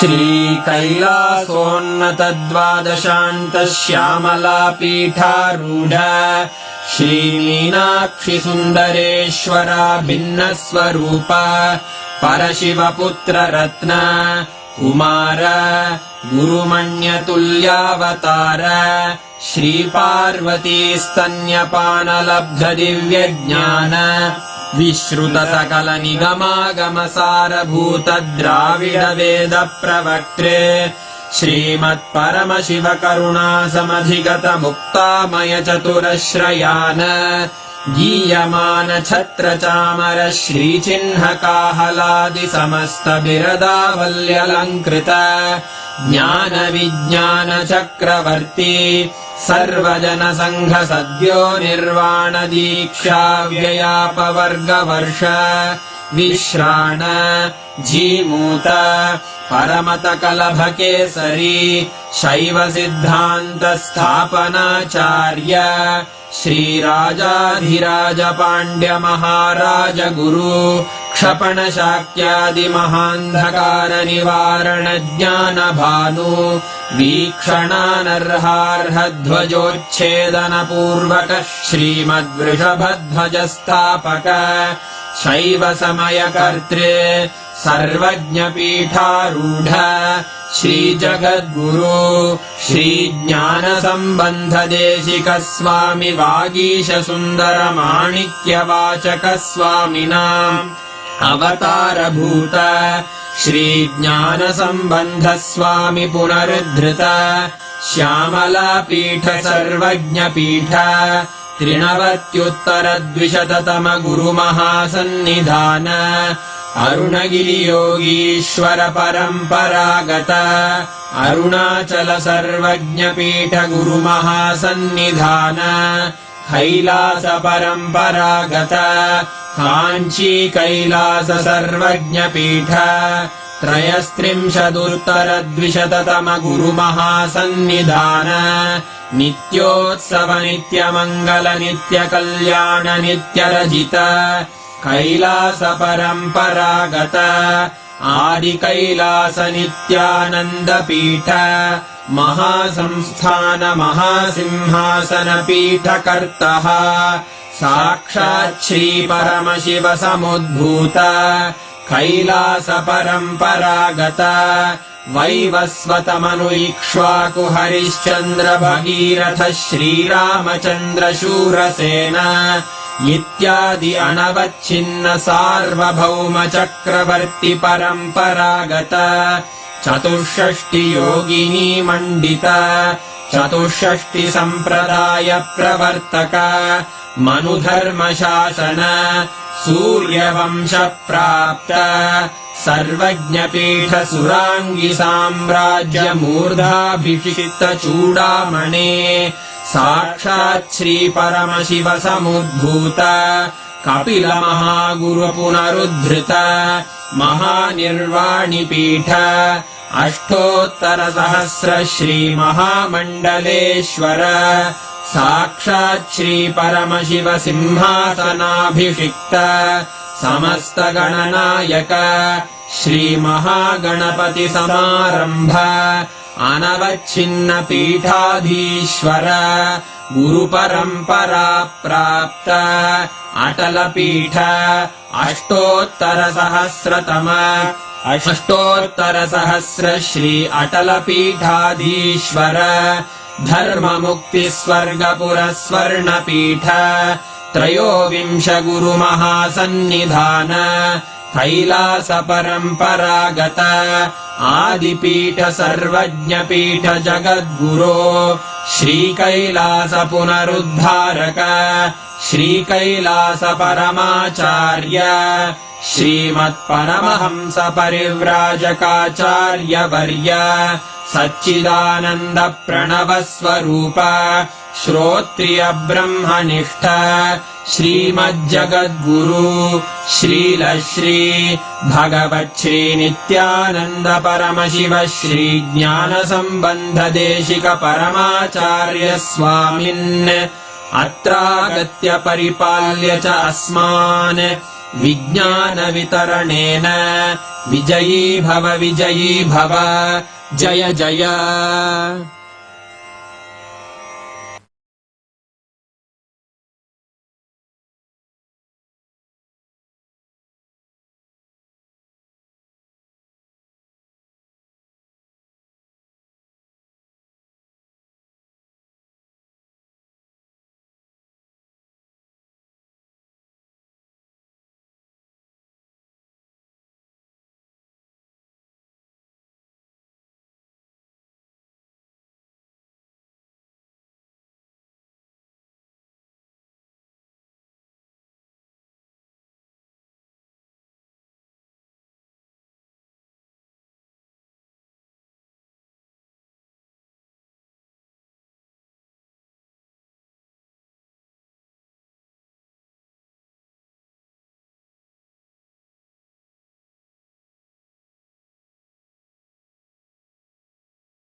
Paramashivam.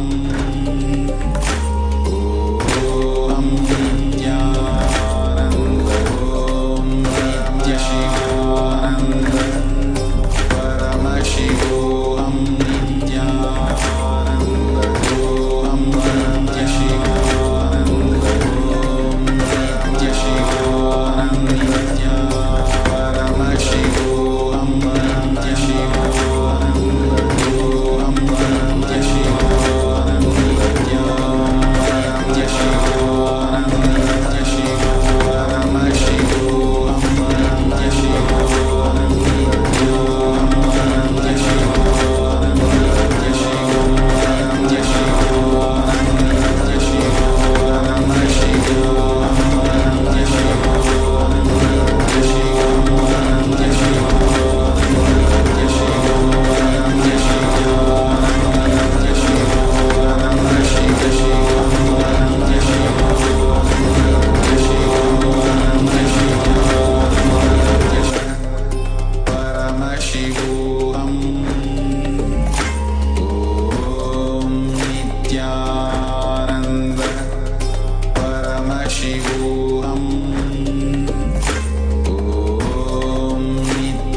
Till now, I manifested, revealed the signs of state of Paramashiva, space of Paramashiva, powers of Paramashiva. Now, direct process, directly from Paramashiva to manifest the being of Paramashiva, because the world is ready. Akash Bhairava is the God who makes all our beings ready for Paramashiva to manifest. It will be centered on Akash Bhairava and making Paramashiva manifest in all of us. The program will be Guru Dakshina based. It will be dependent on you. You can't put any monetary value for it. If 10,000 of us can sit together and manifest the being of Paramashiva, not only we will heal the coronavirus in the whole world, we will give a super conscious breakthrough to the world. Whatever I was talking after the great past, I am going to make that all into reality. This will be the most life positive happening on planet Earth. All of you, make the decision to attend Paramashivam from simple integrity. My purpose is to make you attend sincerely, that's all.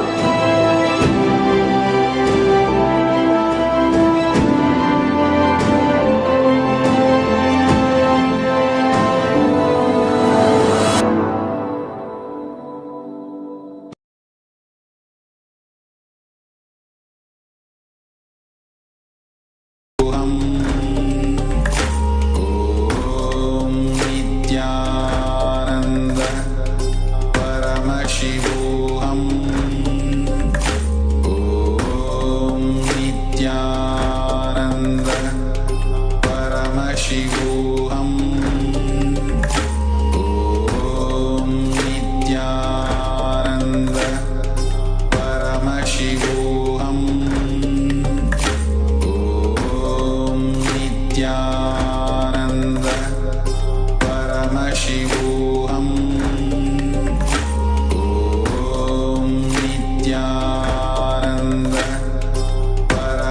Paramashivam. Om Nithyananda Paramashivam. Om Nithyananda Paramashivam. Om Nithyananda Paramashivam. Om Nithyananda Paramashivam. Om Nithyananda Paramashivam. Om Nithyananda Paramashivam. Om Nithyananda Paramashivam. Om Nithyananda Paramashivam. Om Nithyananda Paramashivam. Om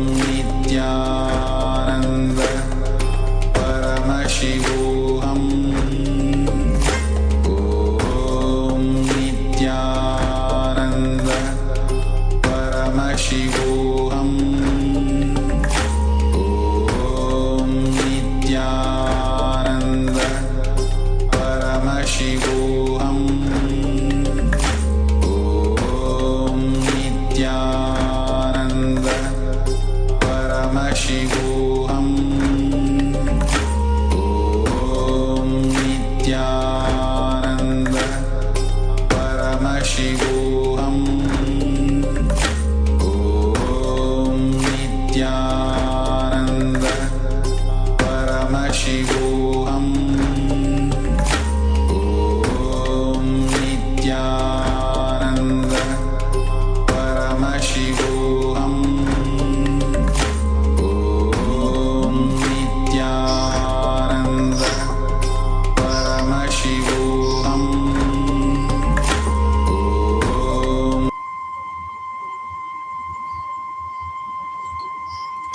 Nithyanandam. Swamiji is bringing us the understanding about ourselves, not only as Hindus, to have the right inner image about ourselves, but having the right understanding of some form of wealth, in the form of relationship, in the form of health, and so on. Or, they don't help people. Some ideas, the relationship that we have with money, or the ideas we have about wealth or poverty, affects the manifestation of this abundance in our life. Not only that, but also, what do we feel about it? We sometimes feel, oh, if I'm seeking, then I don't need wealth. It's okay to be poor, and so on. These kind of ideas, when we have, obviously, we want to manifest, but yet we believe having money will make you arrogant or will break your relationship, and so on. So naturally, when there is a conflict with respect to our belief about what we want to manifest, what we desire, clearly we're not going to manifest, because we do not manifest what we desire, but what we believe. Through the Paramashivoham level 2, Paramashiva, Swamiji, helps us to understand what is our exact belief that we have, the idea that we have about wealth in our life. Why we are not manifesting, if we are not manifesting. And that abundance or wealth is not something outside of us, but it's an extension of us. Having the right cognition about wealth is important.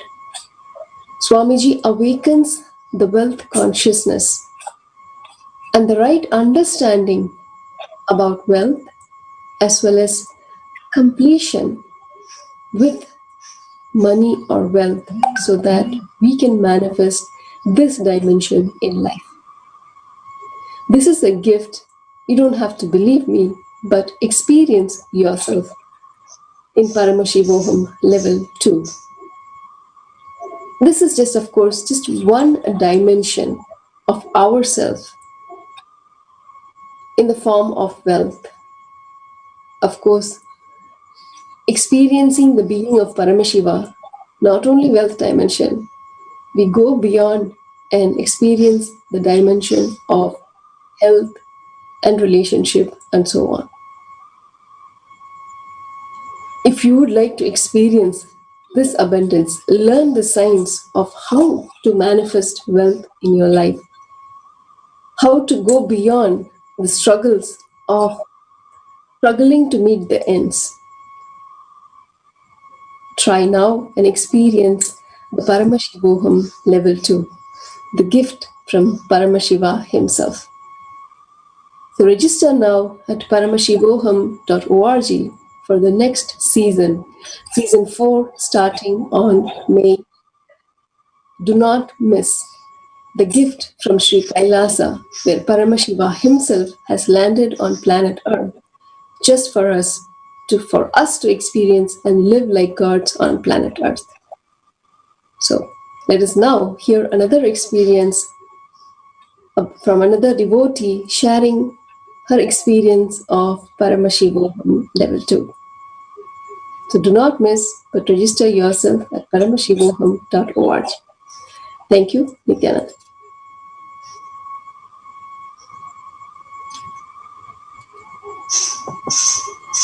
Nithyananda, everyone. Today I decided to make this video because I really want this world to know that this Paramashivoham level 2 is beyond words. It is something that we all have to experience in person, and I couldn't contain that bliss and joy that I experienced in this day 1, we still have 15 more days to go, but the first day darshan is beyond words. It is if you're really interested in, you can still join and till March 22nd, and I'm telling you, I'm participating in this program, but this is like I've never experienced something like this, because I've usually in all of the programs, yes, Swamiji said it's, all these programs are ultimate, but I attend many IAs and Adinavasi programs and everything. Yes, they are ultimate. Like I had the ultimate I experienced something what I thought as ultimate, but not thought, like I really experienced something. But this is something I can't really explain. Because I couldn't search. I'm searching for words. It's really hard to explain because it is like your whole being is literally trusting the whole cosmos. How you all these years you feel like you are an orphan even when your parents are there, and now you feel like you are in the lap of the cosmic mother, and the trust to the life is beyond. There's no fear, there's no greed for you to run the life. It is kind of very similar to that feeling. So if you really wanted to join, you can still join this program, Paramashivoham level 2. I will post the link so you guys can register, and I'm telling you, this is not something that I really don't want anyone to miss this. It is beyond words. Thank you, Nithyananda.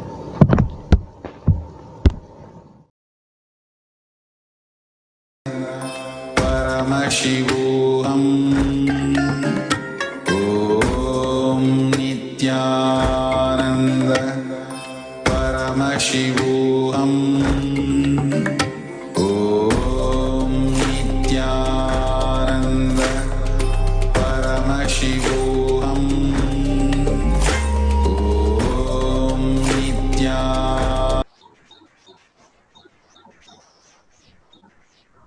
Nithyananda. Let's start the power manifestation with the Sadguru Vandanam. Let's all sit straight, visualize Bhagavan in third eye, and let's start. Nithyanandam Paramasukadam Kevalam Jnanamurtim Bandvatitam Gaganasadisham Tattvamasyaadilaksham Ekam Nityam Vimalamachalam Sarvadi Sakshibhutam Bhavatitam Trigunarahitam Sadgurum Tam Namami.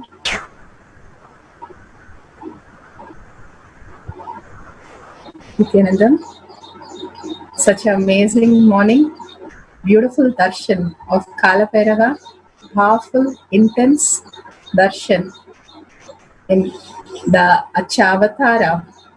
Bhagavan beautifully said how he happens in Achavatara, the god and goddesses coming down, and Nija Avatara, incarnation, taking the avatars of all the deities and manifesting that for all of us to have a vision of the god and goddesses in the real life.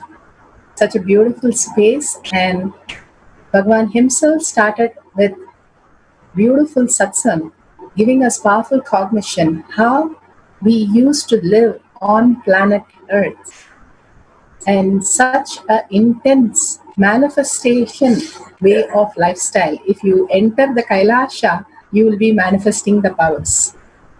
With such a beautiful space, let's start the power manifestation session today.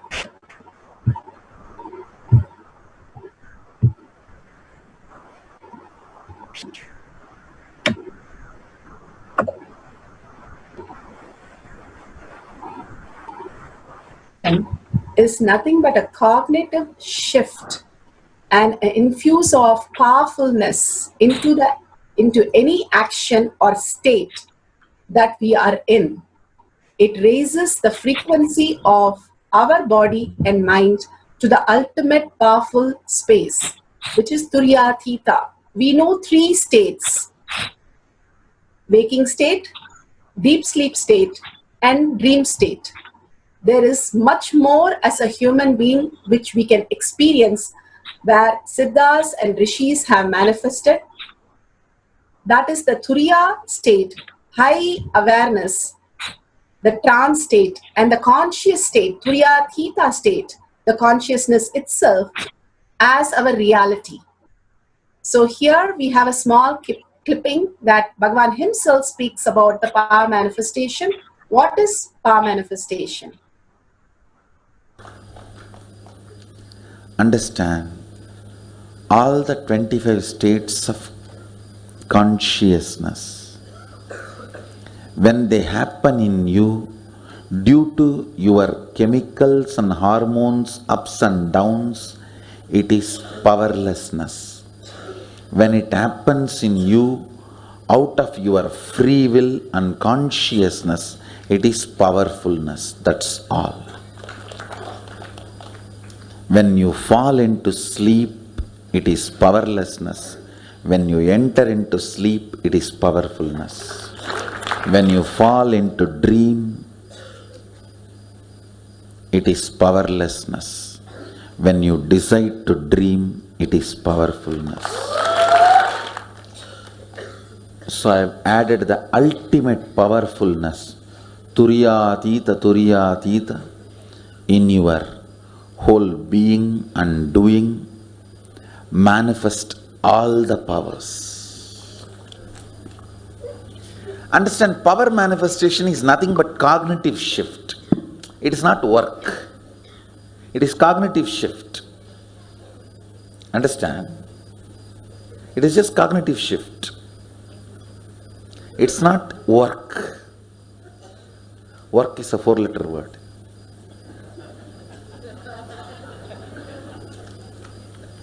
Power manifestation is cognitive shift, playing with life, playing with being alive.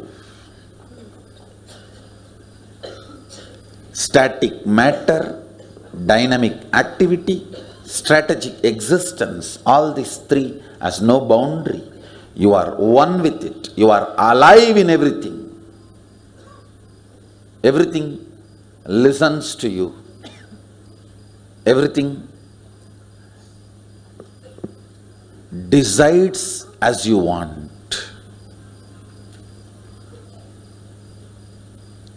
Power manifestation is cognitive shift, raising your frequency, not work. Bhagavan beautifully described how we can raise our cognition if we are intense, understanding how Paramashiva in us can manifest the reality that we want. Now let's understand about Paramashiva. What is actually happening? The 5 phases and 5 phases of Paramashiva. The Srishti, the manifestation, Sthiti, the sustenance, the Samhara, regeneration or destruction, Prabhava, the pulling out of delusions, and Anugraha, the liberation itself happens. Now we'll hear it from Bhagavan's. Start living the higher truth of reality, the existential reality. We have a small clipping of the 5 phases and 5 paces. Through the 5 phases, Paramashiva does manifestation, maintenance, rejuvenation, pulling out of delusion and liberation. He resides in his supreme Paramashiva Swarupa as Ajomuha or Adhomuha, unborn, beyond form, formlessness. Is Paramashiva Swarupa. That Paramashiva Swarupa manifests with these 5 phases as Sadashiva, Tatpurusha, Vamadeva, Ahora, Satyojata, Ishana. 5 phases he manifests and does the Panchakritya, Srishti, manifestation, Sthiti, sustenance, Samhara, rejuvenation, Prabhava, pulling out of delusion, Anugraha, liberation. Understand? He does all these 5 jobs.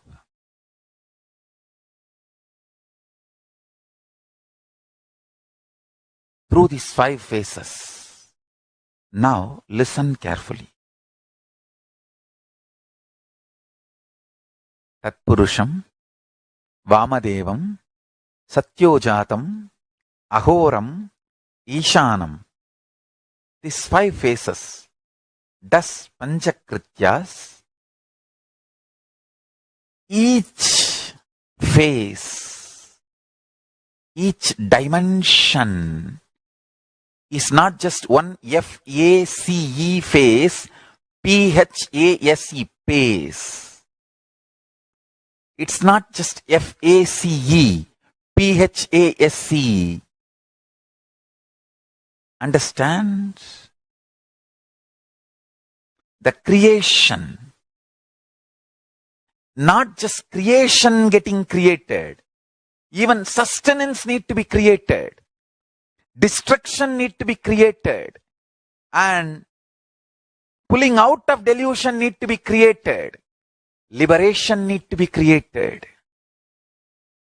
Then create, creation, manifestation need to be maintained.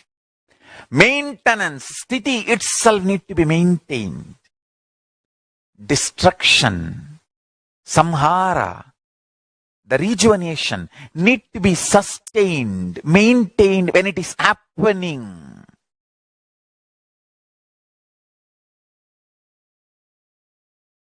Pulling out of delusion, throbhava, need to be maintained when it is happening. And anugraha, liberation, need to be maintained when it is happening.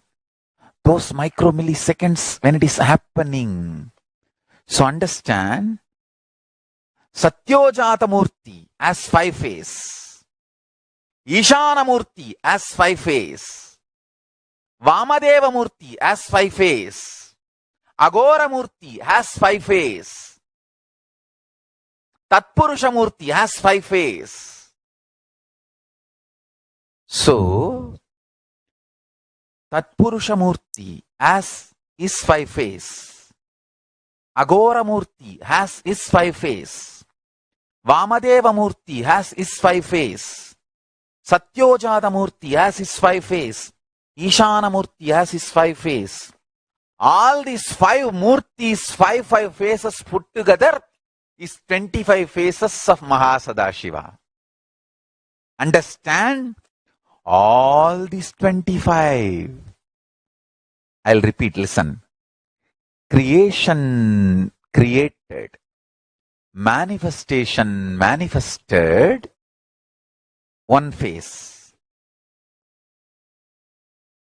Sustenance manifested, 2nd face. Destruction manifested, 3rd face. Pulling out of delusion manifested, 4th face. Liberation manifested, 5th face. Then manifestation sustained, 6th face. The sustenance is sustained, 7th face. Destruction, rejuvenation is sustained, 8th face. Pulling out of delusion is sustained, 9th face. Liberation is sustained, 10th face. Listen. Then rejuvenation, destruction, rejuvenation is manifested, 11th phase. Rejuvenation is sustained, 12th phase. Rejuvenation is rejuvenated, is 13th phase. Rejuvenation is pulled out of delusion, 14th phase. Rejuvenation is liberated, is 15th phase. Same way, continue. Pulling out of delusion, Prabhava. Prabhava manifested, 16th phase. Prabhava sustained, 17th phase. Prabhava rejuvenated, 18th phase. Prabhava is pulled out of delusion, 19th phase. Prabhava is liberated, 20th phase. Then again, listen, Anugraha, liberation manifested, 21st phase. Liberation sustained, 22nd phase. Liberation is rejuvenated, 23rd phase. Liberation is pulled out of delusion, 24th phase. Liberation is liberated, 25th phase. Listen, these are the dimensions of Paramashiva. Understand? Meditate on this. That is enough. If your inner space can meditate on this, that's enough. All negativities will be burnt away. The most subtle grooves which will be formed in your brain by meditating on this will manifest the state, space, powers of Paramashiva. Beautifully, Bhagavan now explained the state, space, and being of Paramashiva in all of us. Here we have Bhagavan himself, Paramashiva himself has come down as our Guru to understand Bhagavan, how he has manifested this avatar space. His Divine Holiness, Nithyananda Paramashivam, is a reviver of Kailasha, an ancient enlightenment civilization, the great cosmic boundarless Hindu nation. His Divine Holiness, Nithyananda Paramashivam, is an avatar from Hinduism and a supreme pontiff of Hinduism. His Divine Holiness, Nithyananda Paramashivam, made science of power manifestation, yoga, temple-based university, user-friendly for the modern world.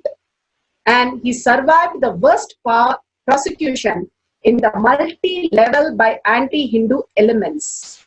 Kailasha, led by His Divine Holiness, Nithyananda Paramashivam, and his Hindu diaspora are working for global peace. His Divine Holiness, Nithyananda Paramashivam, is a founder of Nithyananda University, which has extended campus in 150 countries. His Divine Holiness, Nithyananda Paramashivam, is 293rd Guru Mahasannidhanam of Shamala Pita, Sarvanya Pitam, and Swaragapura Adinam, and present Maharaj of Suryavamsa Surangi Samrajyam. We'll have a small clipping of Bhagavan himself, how he has manifested this reality from the he has manifested from a village boy to how he has manifested in Kailasha. A small clipping we'll be playing now.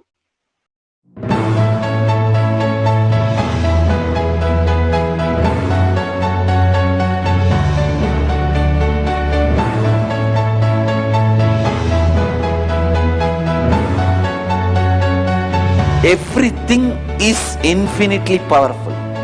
You realize your potentiality. You establish yourself in the completion, space of completion. You are God, that's all. All of us are gods.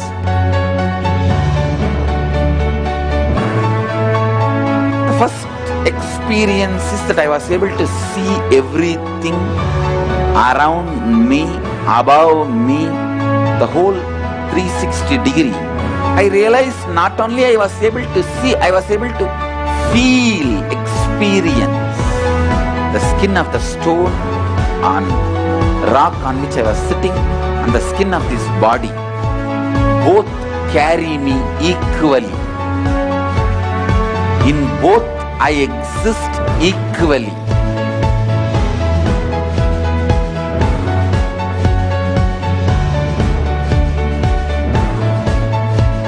Sangha is a place where the tattvas are taught to you, and till it becomes satya, you are supported.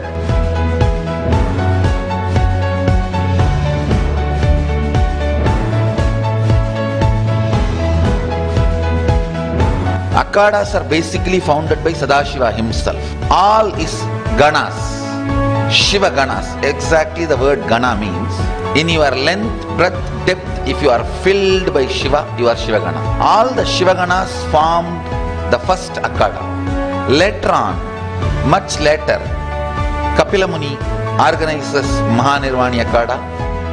Then all other Akhadas.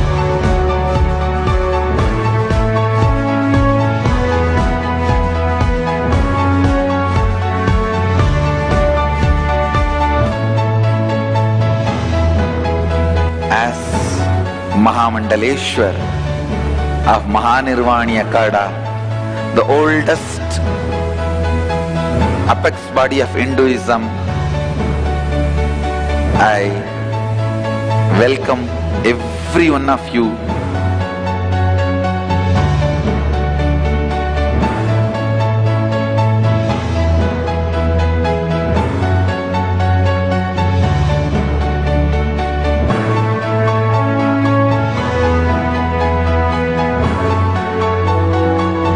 What I am teaching is from original Agamas Yogapada.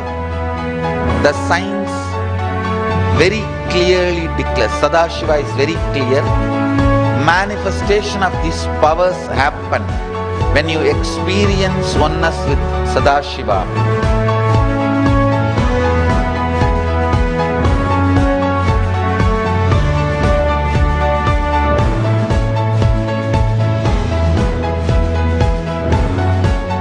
When you choose your Guru, the best thing is find a person who is enlightened, experienced, who can play with energy, who can directly transmit experience to you, and who is in tune with the original Shastras, the source of the knowledge.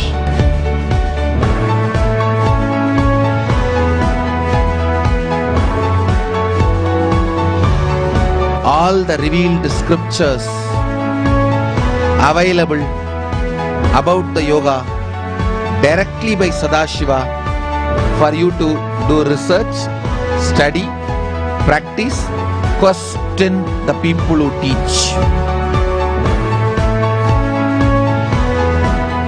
Let us go on contributing.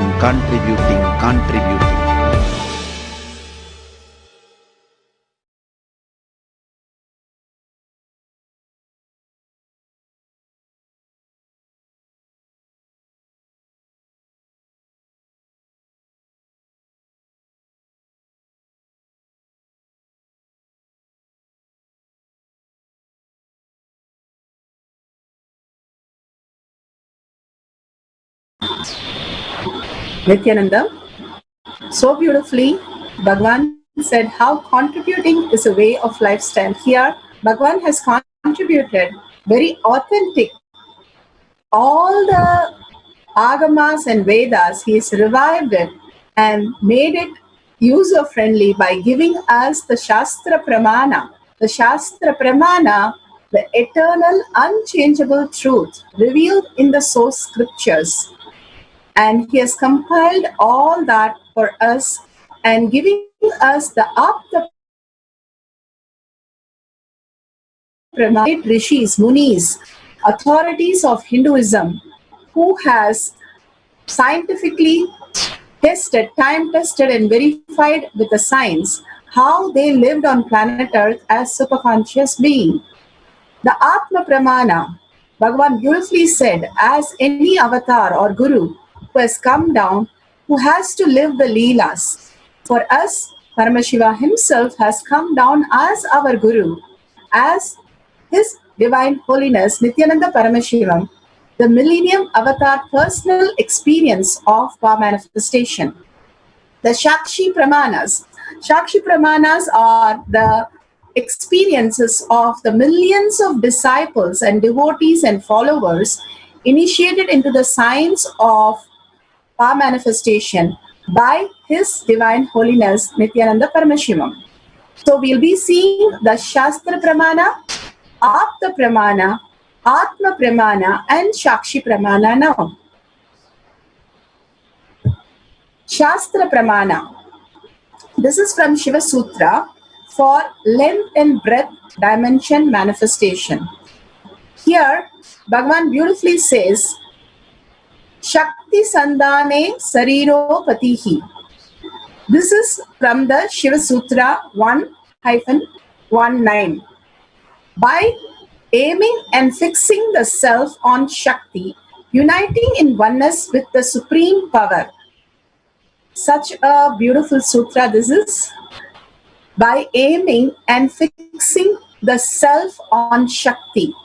Bhagavan beautifully in one of the satsang, he says, how a wild river is just running across. And when you put an embankment and then you have a dam, they put a pipe from the dam which runs the turbine which creates the electricity. How we are bringing our thoughts into one coherence in our brain to the frontal lobe of our brain, where we are very clear we want to live the higher consciousness as our reality. When we are very intense in one thought current, it becomes by aiming and fixing the self on Shakti. Uniting in oneness with the supreme powers. When we are disappearing in the oneness of Paramashiva, how Andal, how Manikavasagar, all of them, the more and more they melted, they forgot who they were and only remembered Paramashiva.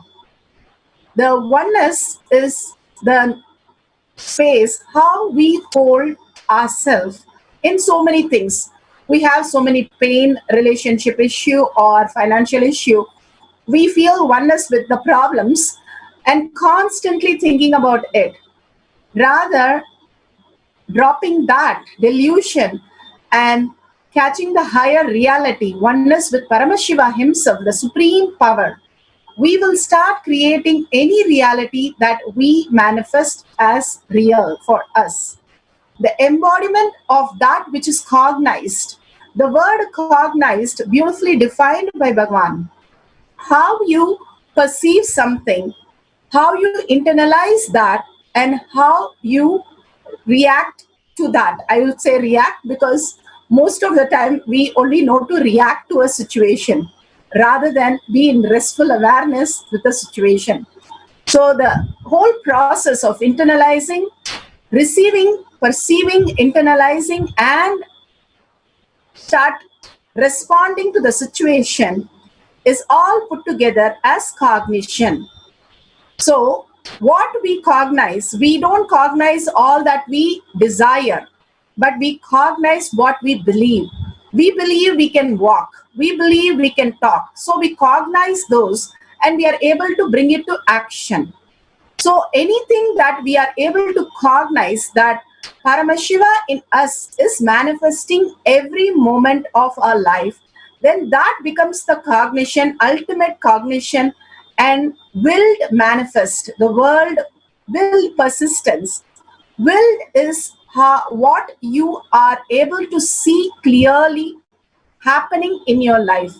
That manifest by aiming and fixing the self on Shakti, uniting in oneness with the supreme power, the embodiment of that which is cognized and willed, manifests at once in its length, breadth, depth, time, and space. Bhagavan beautifully says, once you bring the coherence in the brain and surrender to Bhagavan in oneness, you cognize that beautiful space of oneness and merge with Bhagavan. Simply whatever your will is, manifest in all 5 dimensions that you can create your reality. Shiva Sutra is such a profound, each and every word Bhagavan himself has spoken about it in all the satsang to make us understand when we are continuously living for only the higher reality, then whatever our will gets manifested in such a profound way, the best possible way, making us completely success in health, wealth, or relation, or any other dimensions.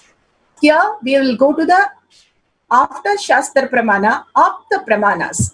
Aptas are the great rishis, munis, saints who realized this concept when they align as consciousness, as Paramashiva, merge into Paramashiva, they're able to manifest. Srinivas Ramanujan was the great mathematician of India who completely believed mathematics and spirituality as one.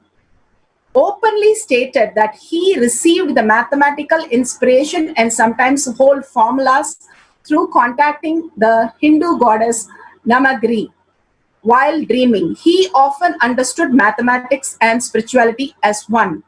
He felt, example, the zero representation, absolute reality and infinity that exactly Bhagavan has spoken in one of the satsang, represent many manifestation of the reality. An equation for me has no meaning unless it is expressed a thought of God.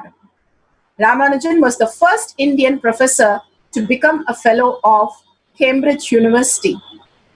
It was such an amazing possibility when you expand into the higher reality, your dimension starts expressing so beautifully from that oneness space. So the pure possibility starts reflecting as your existential reality. Here, the Atma Pramana, how Bhagavan himself, when he was a child, he was able to see the Sri Chakra and draw it. He had a vision of Devi herself. And after that, he saw the Sri Chakra, which he was able to carve. In 1986, he carved as a child the Sri Chakra. Just by a glimpse of that, he was able to see and carve it on a copper sheet, which they still preserve.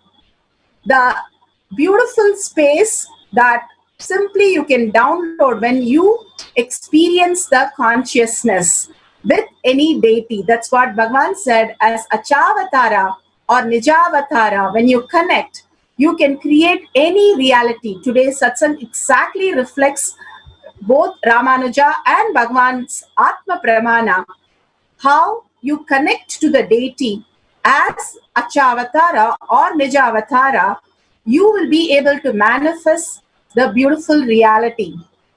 The Shakshi Pramana of disciples all over the world, we have the disciple. She says Swamiji's instruction was to write 5 random length-based questions and Swamiji will answer directly.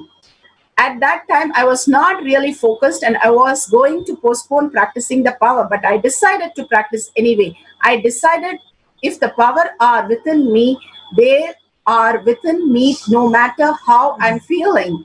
So I entered oneness with Swamiji and asked truly random question. The third question, who is the President, Prime Minister, head of New Zealand, have never had an interest nor thoughts of New Zealand? And Swamiji gave a beautiful answer, Ferdinand. And note, Ferdinand is an actual name used in New Zealand and the name of the prominent New Zealanders. So such a beautiful revelation she had when she completed with her boredom and tiredness and starts experiencing the higher dimension. Here, one more Shakshi Pramana. In Kailash Courtyard, we were all initiated into length dimension. I was able to see a picture on the page selected randomly when connected to Swamiji and chanted the Mahavakya. Thank you, Swamiji. I hereby surrendering this power as to at dearest Swamiji's lotus feet. Love you all, Ammayappan. Such a beautiful space that Bhagavan has given all of us. When we connect in such a deep love, we start experiencing the higher reality. Before we go into the instructions, we will have small clippings of these important terms.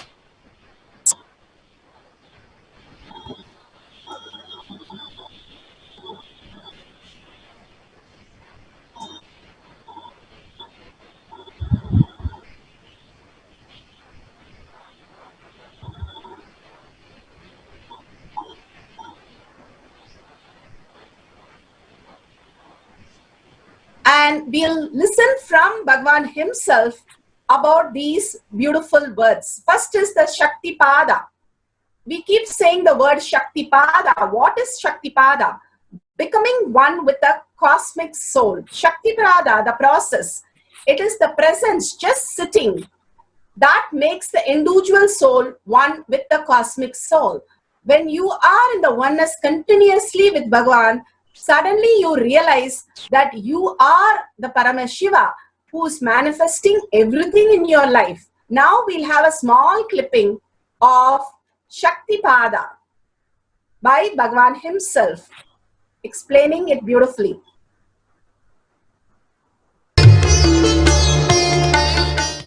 Let me give an introduction about what is Shaktipada process. Please understand.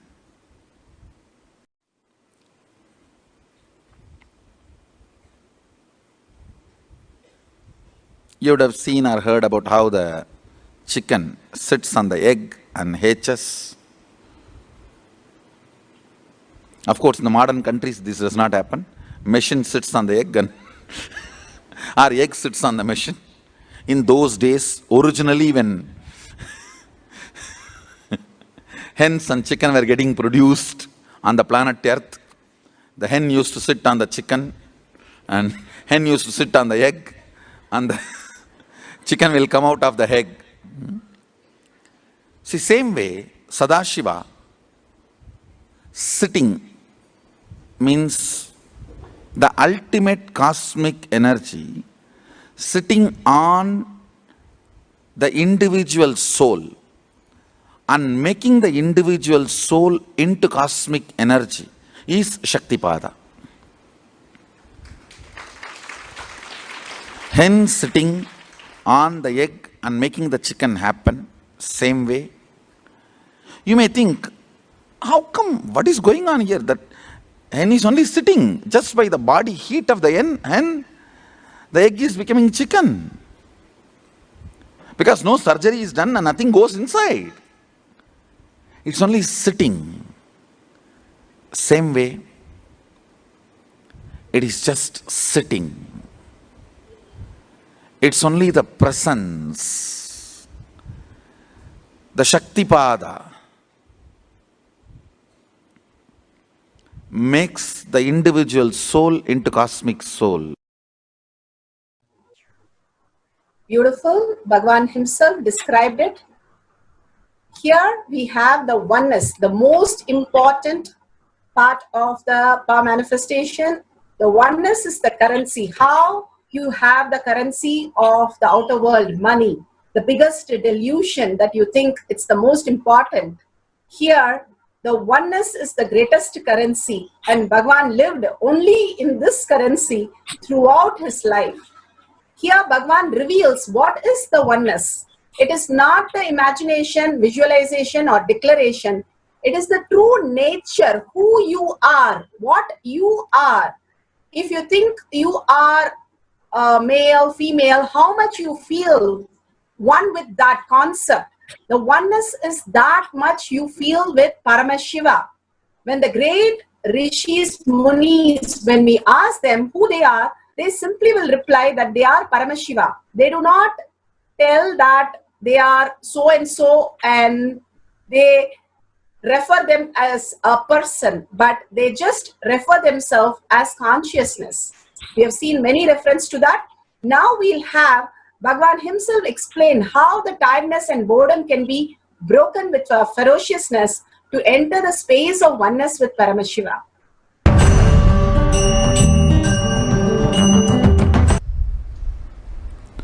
Oneness is not imagination. Oneness is not visualization. Oneness is not even just declaration. It is your existence. And an idea which is you is oneness. The idea which has become part of your very space, which does not tire you or bore you by the passage of the time, is oneness. Mahadeva says in the Agama, Sadashiva beautifully explains in the Agama, Kala, Yama cannot tire you or bring boredom to you if something becomes your space. Devi achieved the blissful state and union with Mahadeva on Shivaratri day because our space became oneness. Anything which brings tiredness or boredom has not yet become your space. If living in this body brings you tiredness and boredom, you are not going to be living in this body forever. When that becomes too much, you are going to drop it and move ahead. If you want to be in oneness forever, it should become part of your space. Means You should become ferocious with you and break this very tiredness and boredom. Only when you deal you with the ferociousness, you break the tiredness and boredom. With that ferociousness, you need to make oneness as your space. Anything stands as an imagination in the length level, visualization in the breadth level, declaration in the depth level. If you open your time with ferociousness, it just sinks into space level. With this ferociousness, the time layer in you opens, and the oneness from imagination to visualization to declaration, it becomes your space, the way of existence. So beautiful. Bhagavan explained how the oneness is the currency, which is the space, who you are. That's all about it. Be unclutched. What is unclutched? The neutral space between two thoughts is to be unclutched. When you are continuous happening, the thoughts are continuous happening, we are in connection with the outer world. When we unclutch from that, let go a little bit and step out of that, how you step out of the room for a nice breath, like that, when you step out, something vast is there. And which is the space of unclutch, which is silence, which is the bliss, which is the ultimate space that you can experience. Now we'll listen to Bhagavan's words itself, because each of the words become the mantra. When we listen and get initiated into all these from Bhagavan's words, again and again listening to this, just by listening, we can experience those words into reality. That is the power of listening to a guru, because he speaks from no mind. We also fall into the same space. When you keep on listening to the guru, you start really experiencing this. That is why we are again and again playing this beautiful clipping. Now we'll be seeing a small clipping on unclutch.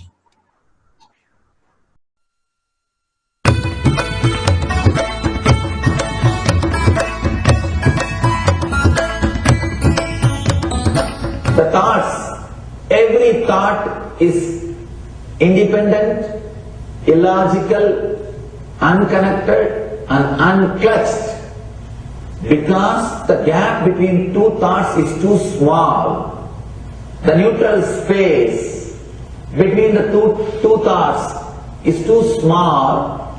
You think all the thoughts are connected and it is in the shape form. It is not.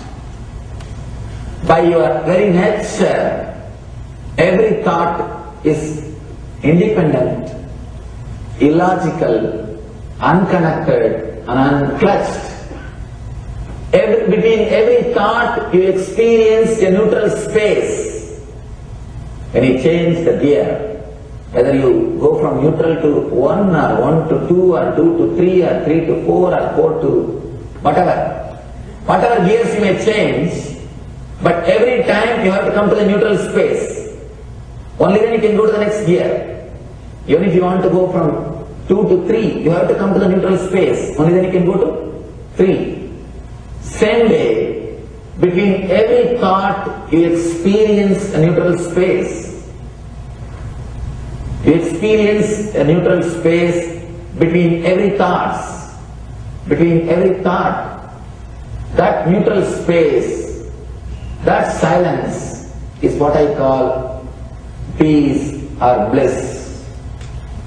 The peace which exists, the bliss which exists already in you, between every thought, the gap of the thought, the gap between the thoughts, that neutral space is the peace, is the bliss. When you understand you are unconnected, independent, illogical and unclutched, by your very nature, you will start experiencing the neutral space in you, neutral space which exists in you. You will start living from moment to moment in spontaneity. We need to understand one more thing. This technique of be unclutched, it does miracles in your being, in the body level, or in the mental level, or in the being level. In every level, when you understand the truth, by your very nature, you are unclutched. The tremendous quantum transformation. You take a quantum jump, the transformation happens in quantum, not step by step. Just on jump. You take a quantum jump and experience the truth awakening in you.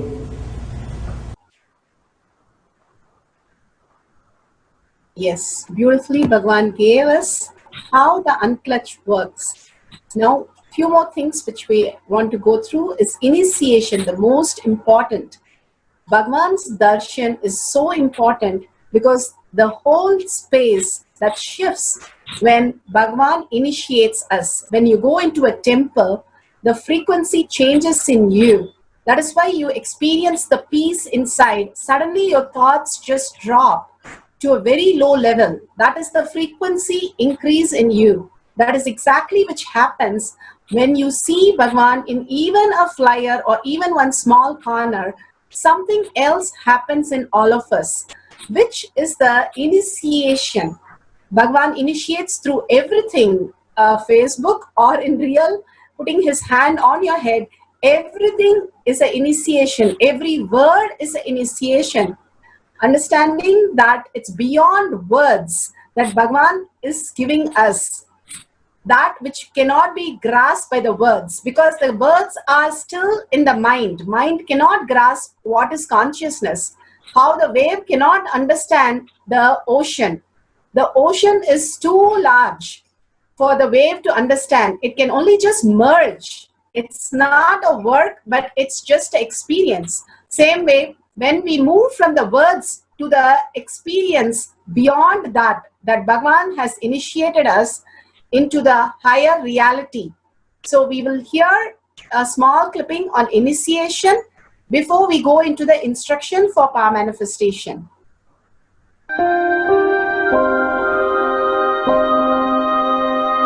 You see, let me explain the initiation. Initiation is the process beyond your intellectual understanding. The transmission of lamp happens. Now, you understood something intellectually. There is something which is not understood, which can't be transmitted through the words. That is transmitted. That's what we call initiation. Sometimes I tell people that unless you are initiated, the techniques do not create the result. The reason is you do not grasp completely whatever is expressed through words. Initiation is like it just transmits whatever need to be transmitted beyond logic and beyond words. People ask me why to wear this bracelet or this mala and all those things. This all will remind you. Why bracelet in the hand? It will remind you, before eating, did you meditate? It's a constant reminder. Before eating, let you be reminded, did you do the meditation? That is why this bracelet. That is why this mala. That is why this external things. Sometimes this external things does a big job of reminding you constantly. That is why take the help of external things also, nothing wrong. People ask me, why we can just be spiritual without having external things? If you can, really you are welcome. But I don't think anybody who speaks in that way is successful. I have never seen people becoming successful avoiding the external things, just having internal things. And it is just a nice way of escaping from yourself. So we listen to the initiation, which is Bhagavan's presence itself. The initiation is what which makes the whole thing open up in us. The next dimension, next reality opens up in us. Bhagavan speaks about Mahavakya as the password, because most of us, we are not integrated. Even though he keeps talking about it, we have some incompletion or some pain or something which is going on in the outer world, which is standing much more important to us than ourselves, the higher consciousness that we are to realize ourselves. So to bring that consciousness back to the higher reality, Bhagavan has given the greatest technique, Mahavakya, which opens the Dvadashanta. There are 12 energy centers in your body, and it opens the Dvadashanta like a key, which opens a huge temple and opens into a new space for you. Same way, when you start chanting the Mahavakya continuously, you open that into the higher reality. So we'll be going to chant the Mahavakya continuously as we do the power manifestation, which increases the integrity. Bhagavan's integrity with Paramashiva is very high. So he is able to flow in us. But when we raise the integrity in us with Bhagavan, it flows through us as Shakti. So that is where the Shakti starts manifesting.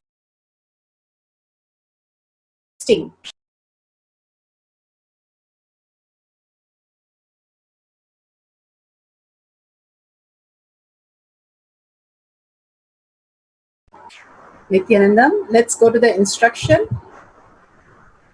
The instruction for the power manifestation of length and breadth.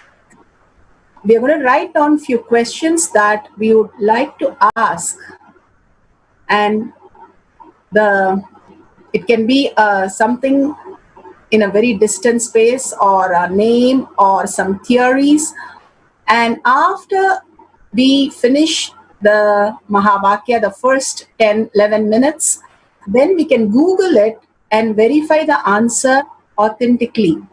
Do it very authentically so that you will be surprised how you can download any length. Length is information. Any information in binary logic fall into the length category.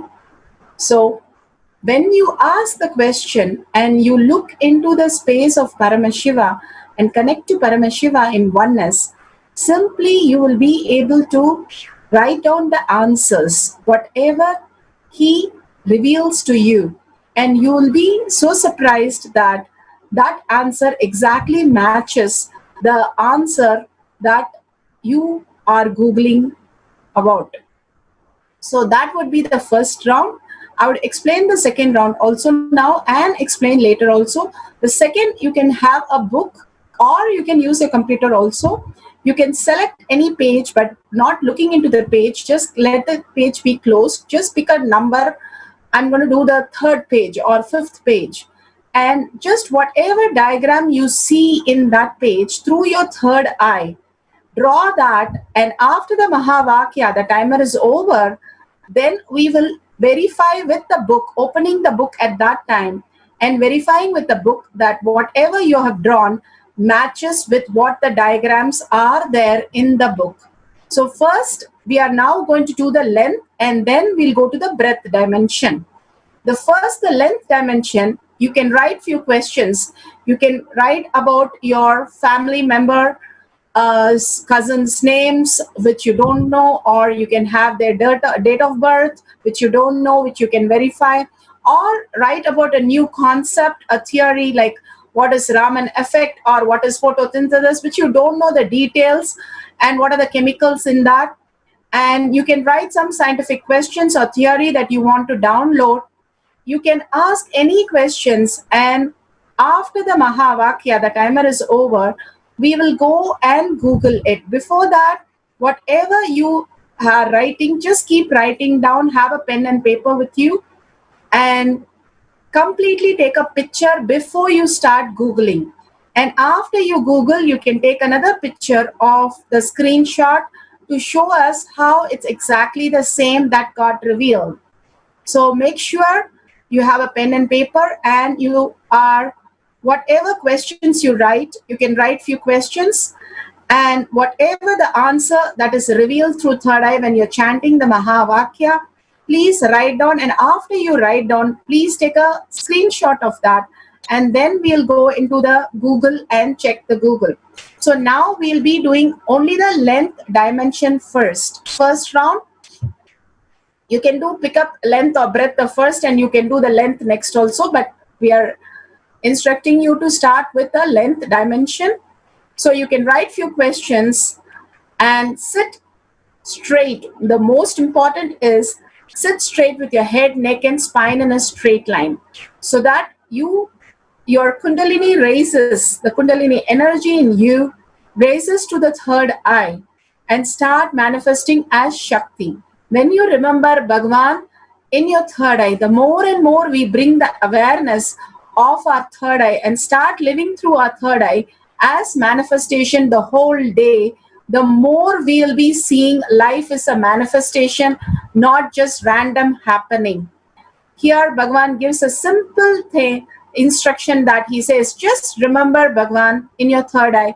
Your awareness will be opened up and third eye will simply manifest as reality.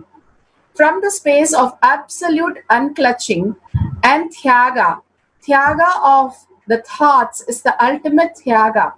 If you can just let go your thoughts, how we said, continuously have the coherence of living the higher consciousness. You are consciousness, you are Paramashiva, and simply Paramashiva will start manifesting through you. If you're living as human, only human happens through you. If you live as Paramashiva, Paramashiva happens through you. So absolute unclutching from the thoughts, the pains, the incompletion that you have, and going into the oneness space with Bhagavan and doing the complete Tyaga and going beyond that and holding the space of Paramashiva as your only strength, now declaring complete integrity with Bhagavan and experiencing the oneness with Bhagavan. In the deep listening, vibrate with the intense chanting of Mahavakya mantra, Om Nithyananda Paramashivoham.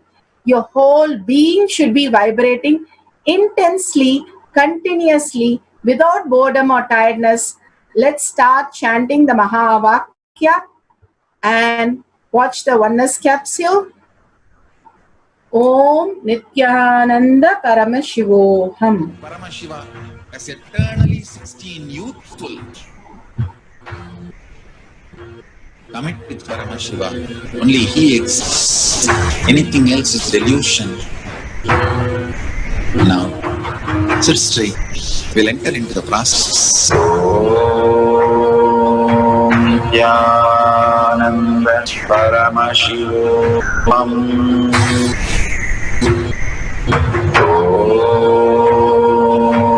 Nithyananda Paramashivam. Om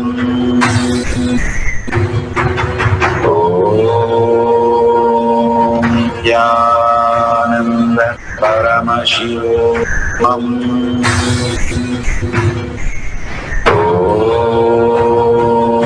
Nithyananda Paramashivam. Om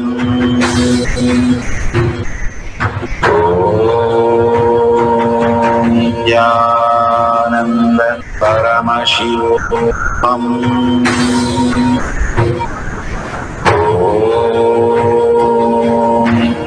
Nithyananda Paramashivam. Om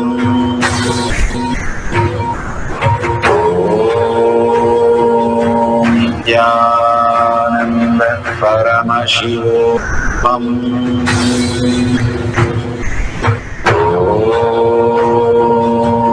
Nithyananda Paramashivam. Om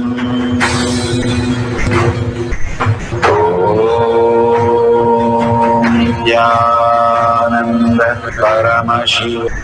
Paramashivam.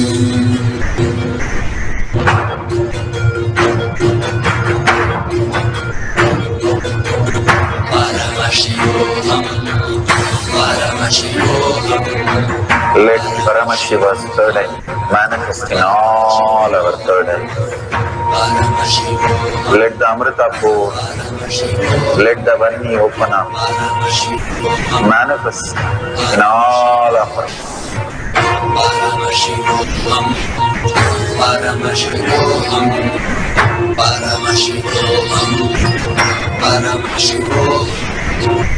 Let Paramashiva overflow, manifest the power in all our third eyes.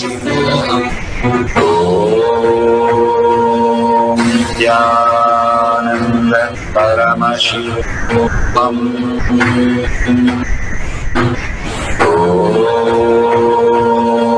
Nithyananda Paramashivam. Om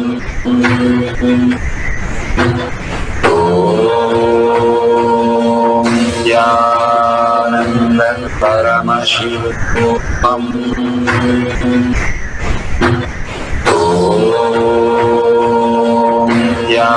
Nithyananda Paramashivam. Om Nithyananda Paramashivam. Om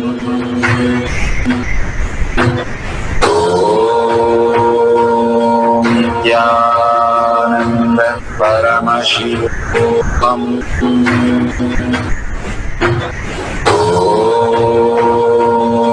Nithyananda Paramashivam. Om Nithyananda Paramashivam. Om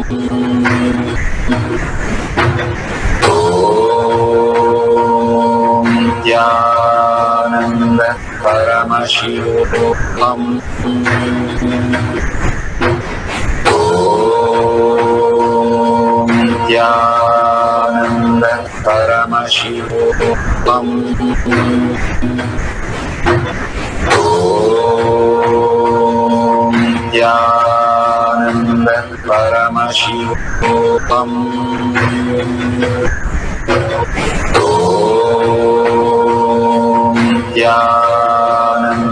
Paramashivam. Om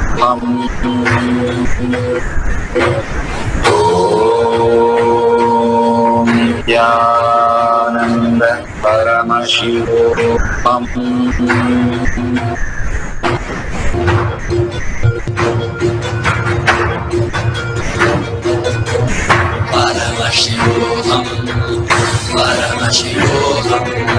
Let Paramashiva's third eye manifest in all our third eyes. Let the Amrita pour, let the Vani open up, manifest in all of us.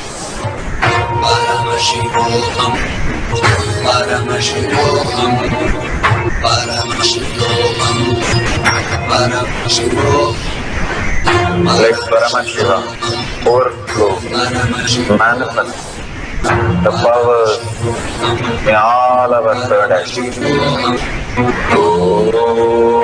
Om Nithyananda Paramashivam. Om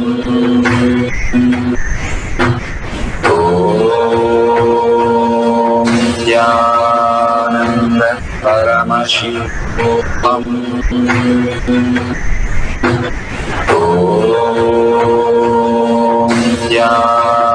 Nithyananda Paramashivam. Om Nithyananda Paramashivam.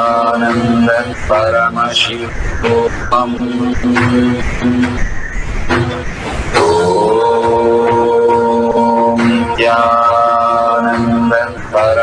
Paramashivam. Om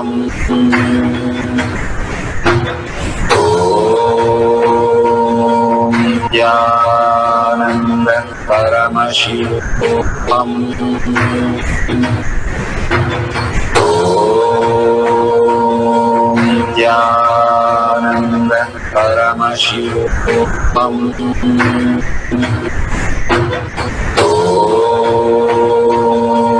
Nithyananda Paramashivam. Om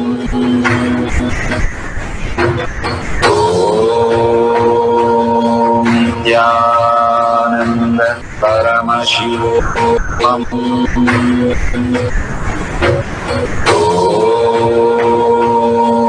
Nithyananda Paramashivam. Om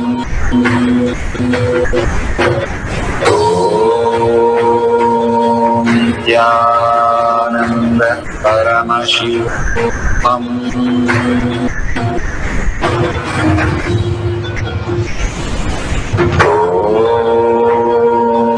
Nithyananda Paramashivam. Om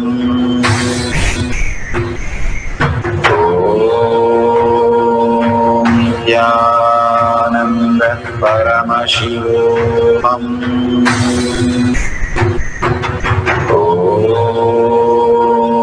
Nithyananda Paramashivam. Om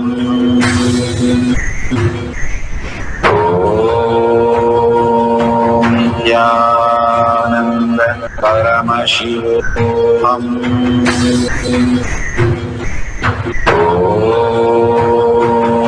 Nithyananda Paramashivam. Om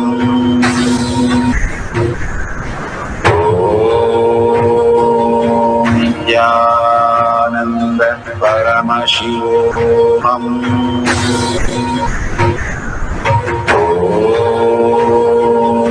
Nithyananda Paramashivam. Om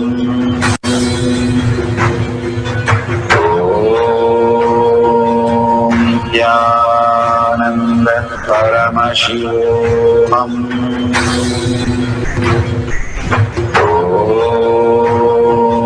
Nithyananda Paramashivam.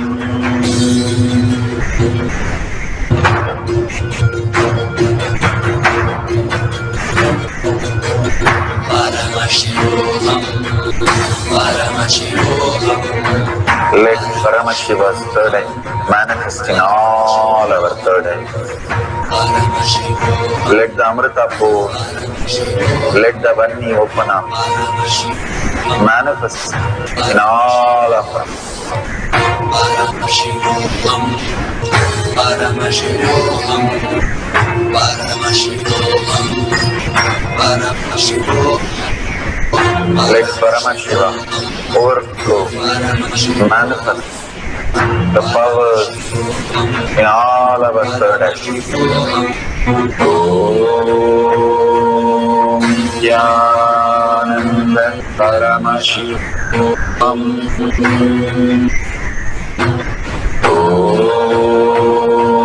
Nithyananda Paramashivam. Om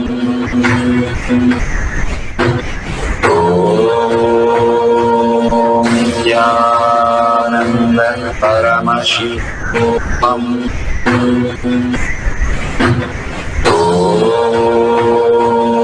Nithyananda Paramashivam. Om Nithyananda Paramashivam. Om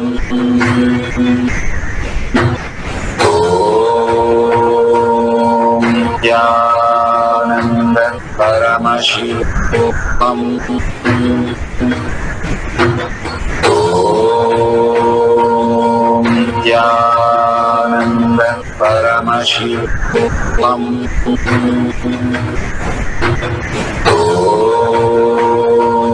Nithyananda Paramashivam. Om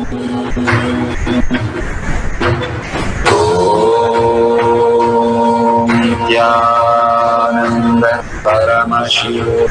Om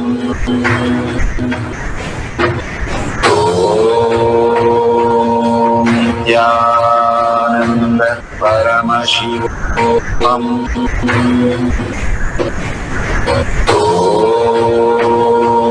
Nithyananda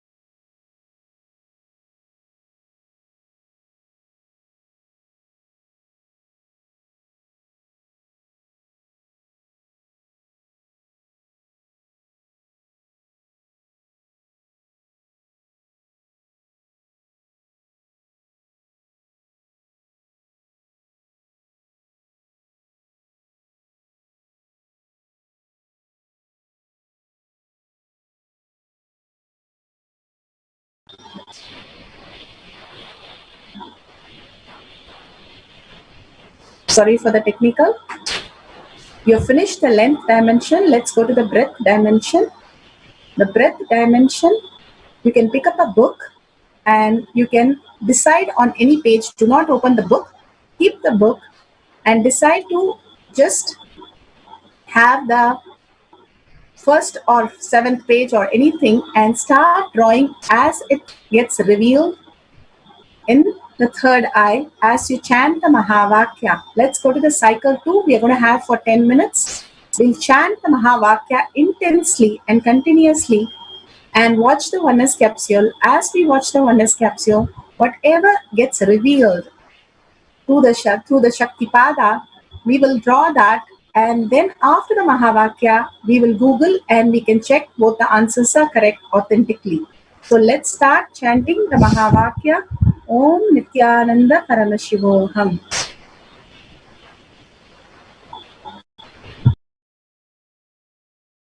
Third eye, manifesting all our third eye. Let the Amrita pour, let the Varni open up, manifest in all of us.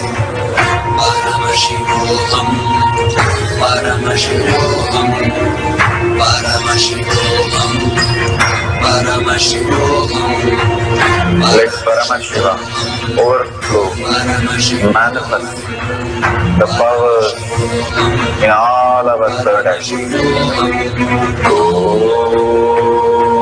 Om Nithyananda Paramashivam. Om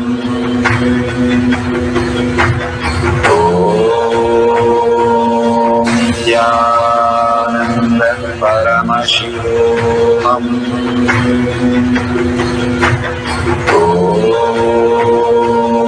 Nithyananda Paramashivam. Om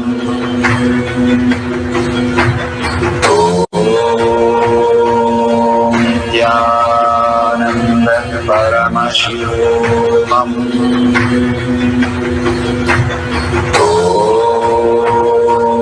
Nithyananda Paramashivam.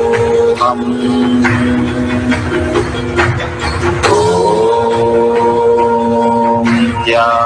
Nithyananda Paramashivam. Om Nithyananda Paramashivam. Om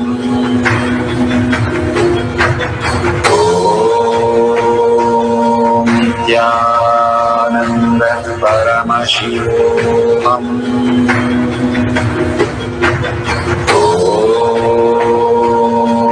Nithyananda Paramashivam. Om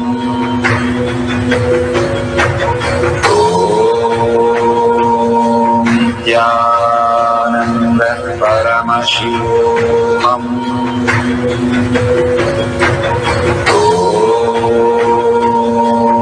Nithyananda Paramashivam.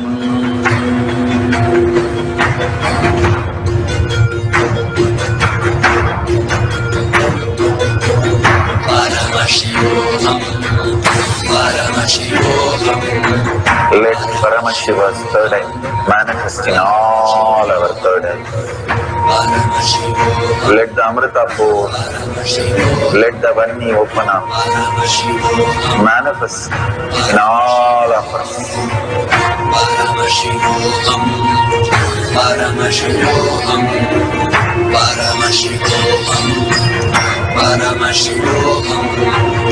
Let Paramashivam overflow, manifest the power in all our third eyes. Om Nithyananda Paramashivam. Om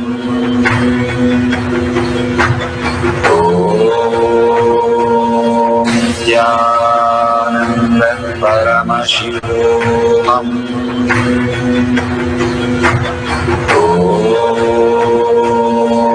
Nithyananda Paramashivam. Om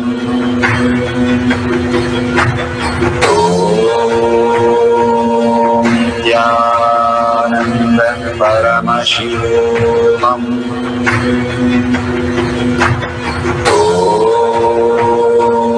Nithyananda Paramashivam.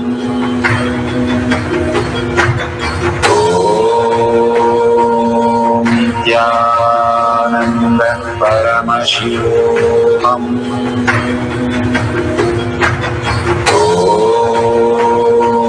Nithyananda Paramashivam.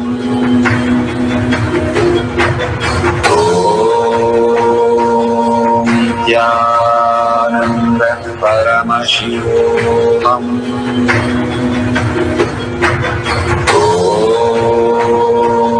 Nithyananda Paramashivam.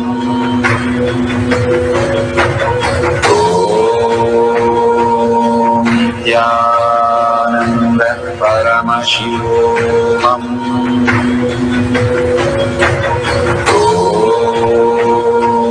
Nithyananda Paramashivam.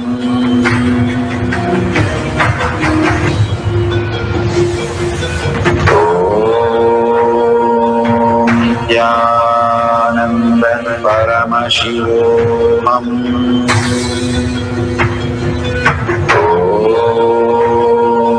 Nithyananda Paramashivam.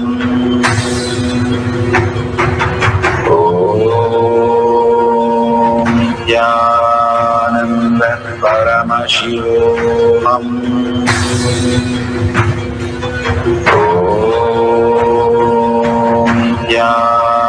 Nithyananda Paramashivam.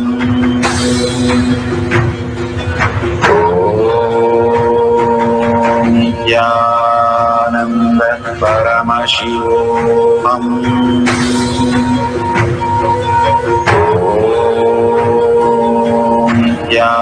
Nithyananda Paramashivam.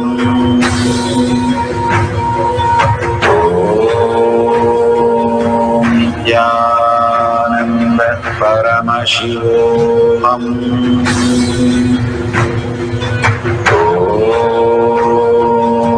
Nithyananda Paramashivam.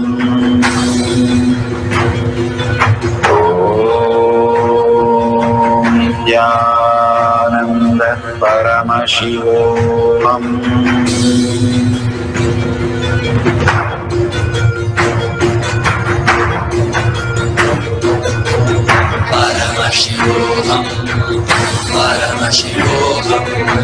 Let Paramashiva's third eye manifest in all our third eyes. Let the Amrita pour, let the Vani open up, manifest in all of us.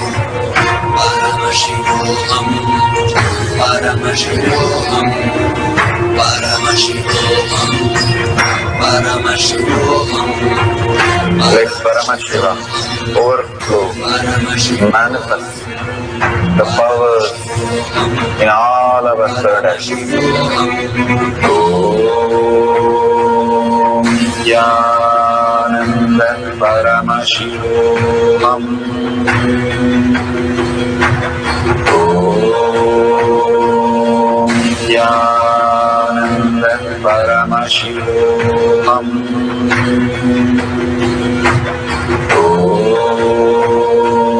Nithyananda Paramashivam.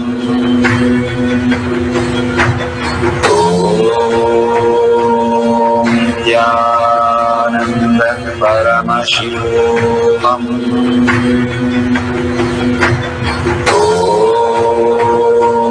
Nithyananda Paramashivam.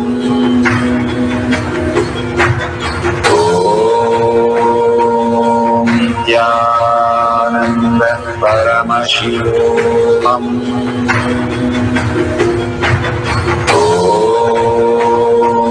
Nithyananda Paramashivam.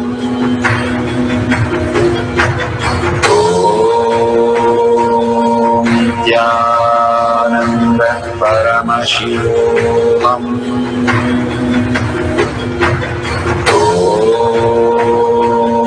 Nithyananda Paramashivam. Om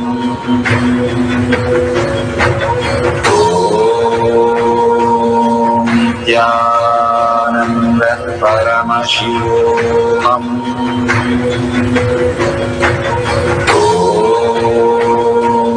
Nithyananda Paramashivam.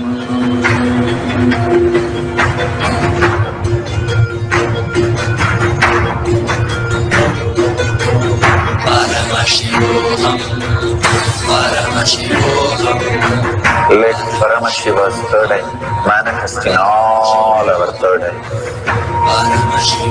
Let the Amrita pour, let the Varni open up, manifest in all of us.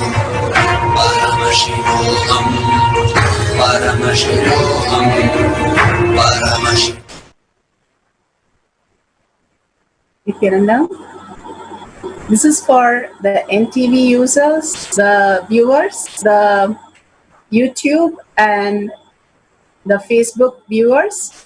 Please go ahead and Google the results. If you have a book that you have drawn or from the online, please go and verify it authentically. Even small things which you have got it correct is excellent, but do it very authentically. Take a screenshot with a timestamp or take a photo or video recording of that and start. The most important part of our manifestation is enriching and causing, because once you make it enriching and causing, it becomes your existential reality. It becomes your lifestyle, not just the session you are experiencing the power, but also as your lifestyle. So make a post in the Facebook in Sri Kailasha Kotiyar Manifesting Power Group. It's a tiny URL, tinyurl.com/power manifestation. If you type that, you would go into the group. Anybody can join the group and post whatever the revelation that has happened for you today. Even a small part is revealed, then circle the small part, take a picture of that and post it there. Enriching is pulling out of delusion and sharing and causing more people to come to satsang is causing their reality, which is nothing but your reality. As consciousness, when you live, Bhagavan beautifully says, you do not just compete with others, or you do not just compromise with others, but you complement each other when you live as goddess and gods. So when you do the enriching and sharing, you become the god and goddesses. You get liberated as the conscious being. That is why the enriching and causing is a very important part of our manifestation. So every time you cause your reality or cause others' reality, simply go ahead and share and let it become your conscious space. If you go to a temple and ask the deity for something and it happens, what a joy you have. Same way, when you share that with many people, you bring in more joy and more excitement, that becoming your reality. Your trust and your cognition that the deity is responding to you becomes more and more each time that happens. Same with power manifestation. If you share what you have manifested, that is great. If you have not manifested yet, you can manifest and then share, or you can share the people who have posted to others also. So don't miss it. Make sure you take 5 more minutes to just post the photos, or you write down whatever powerful cognition just made you complete, and start experiencing that you are consciousness, you are Paramashiva. Again and again, living as Paramashiva, we start manifesting. So thank you so much for such a beautiful session with you. So tomorrow again, we'll have our manifestation. Whatever we manifested, always surrender the powerful cognition and power manifestation to Swamiji's lotus feet. Whenever we surrender, to Swamiji's lotus feet, we raise into the higher and higher reality. How Bhagavan beautifully says, we start complementing each other more and more into the higher existence. So, with a deep prayerful space and gratitude for Bhagavan to show us such powerful cognition, darshan, power manifestation sessions today, surrender all that to Bhagavan's lotus feet, and with a deep gratitude and seeking in oneness, let's hold Bhagavan in third eye and chant the Purna Mantra to finish the session. Om Purnamada Purnamidam Purna Purnamudashyate Purnasya Purnamataya Purnameva Vashishyate. Om Shanti Shanti Shanti. Hari Om Tat Sat Sarvam Bhagavate Sri Nithyananda Paramashivam Padaka Arpanamastu. Om Nithyanandam. Thank you, everybody. See you tomorrow for the next power manifestation. All the viewers of Facebook, YouTube, and NTV. Thank you.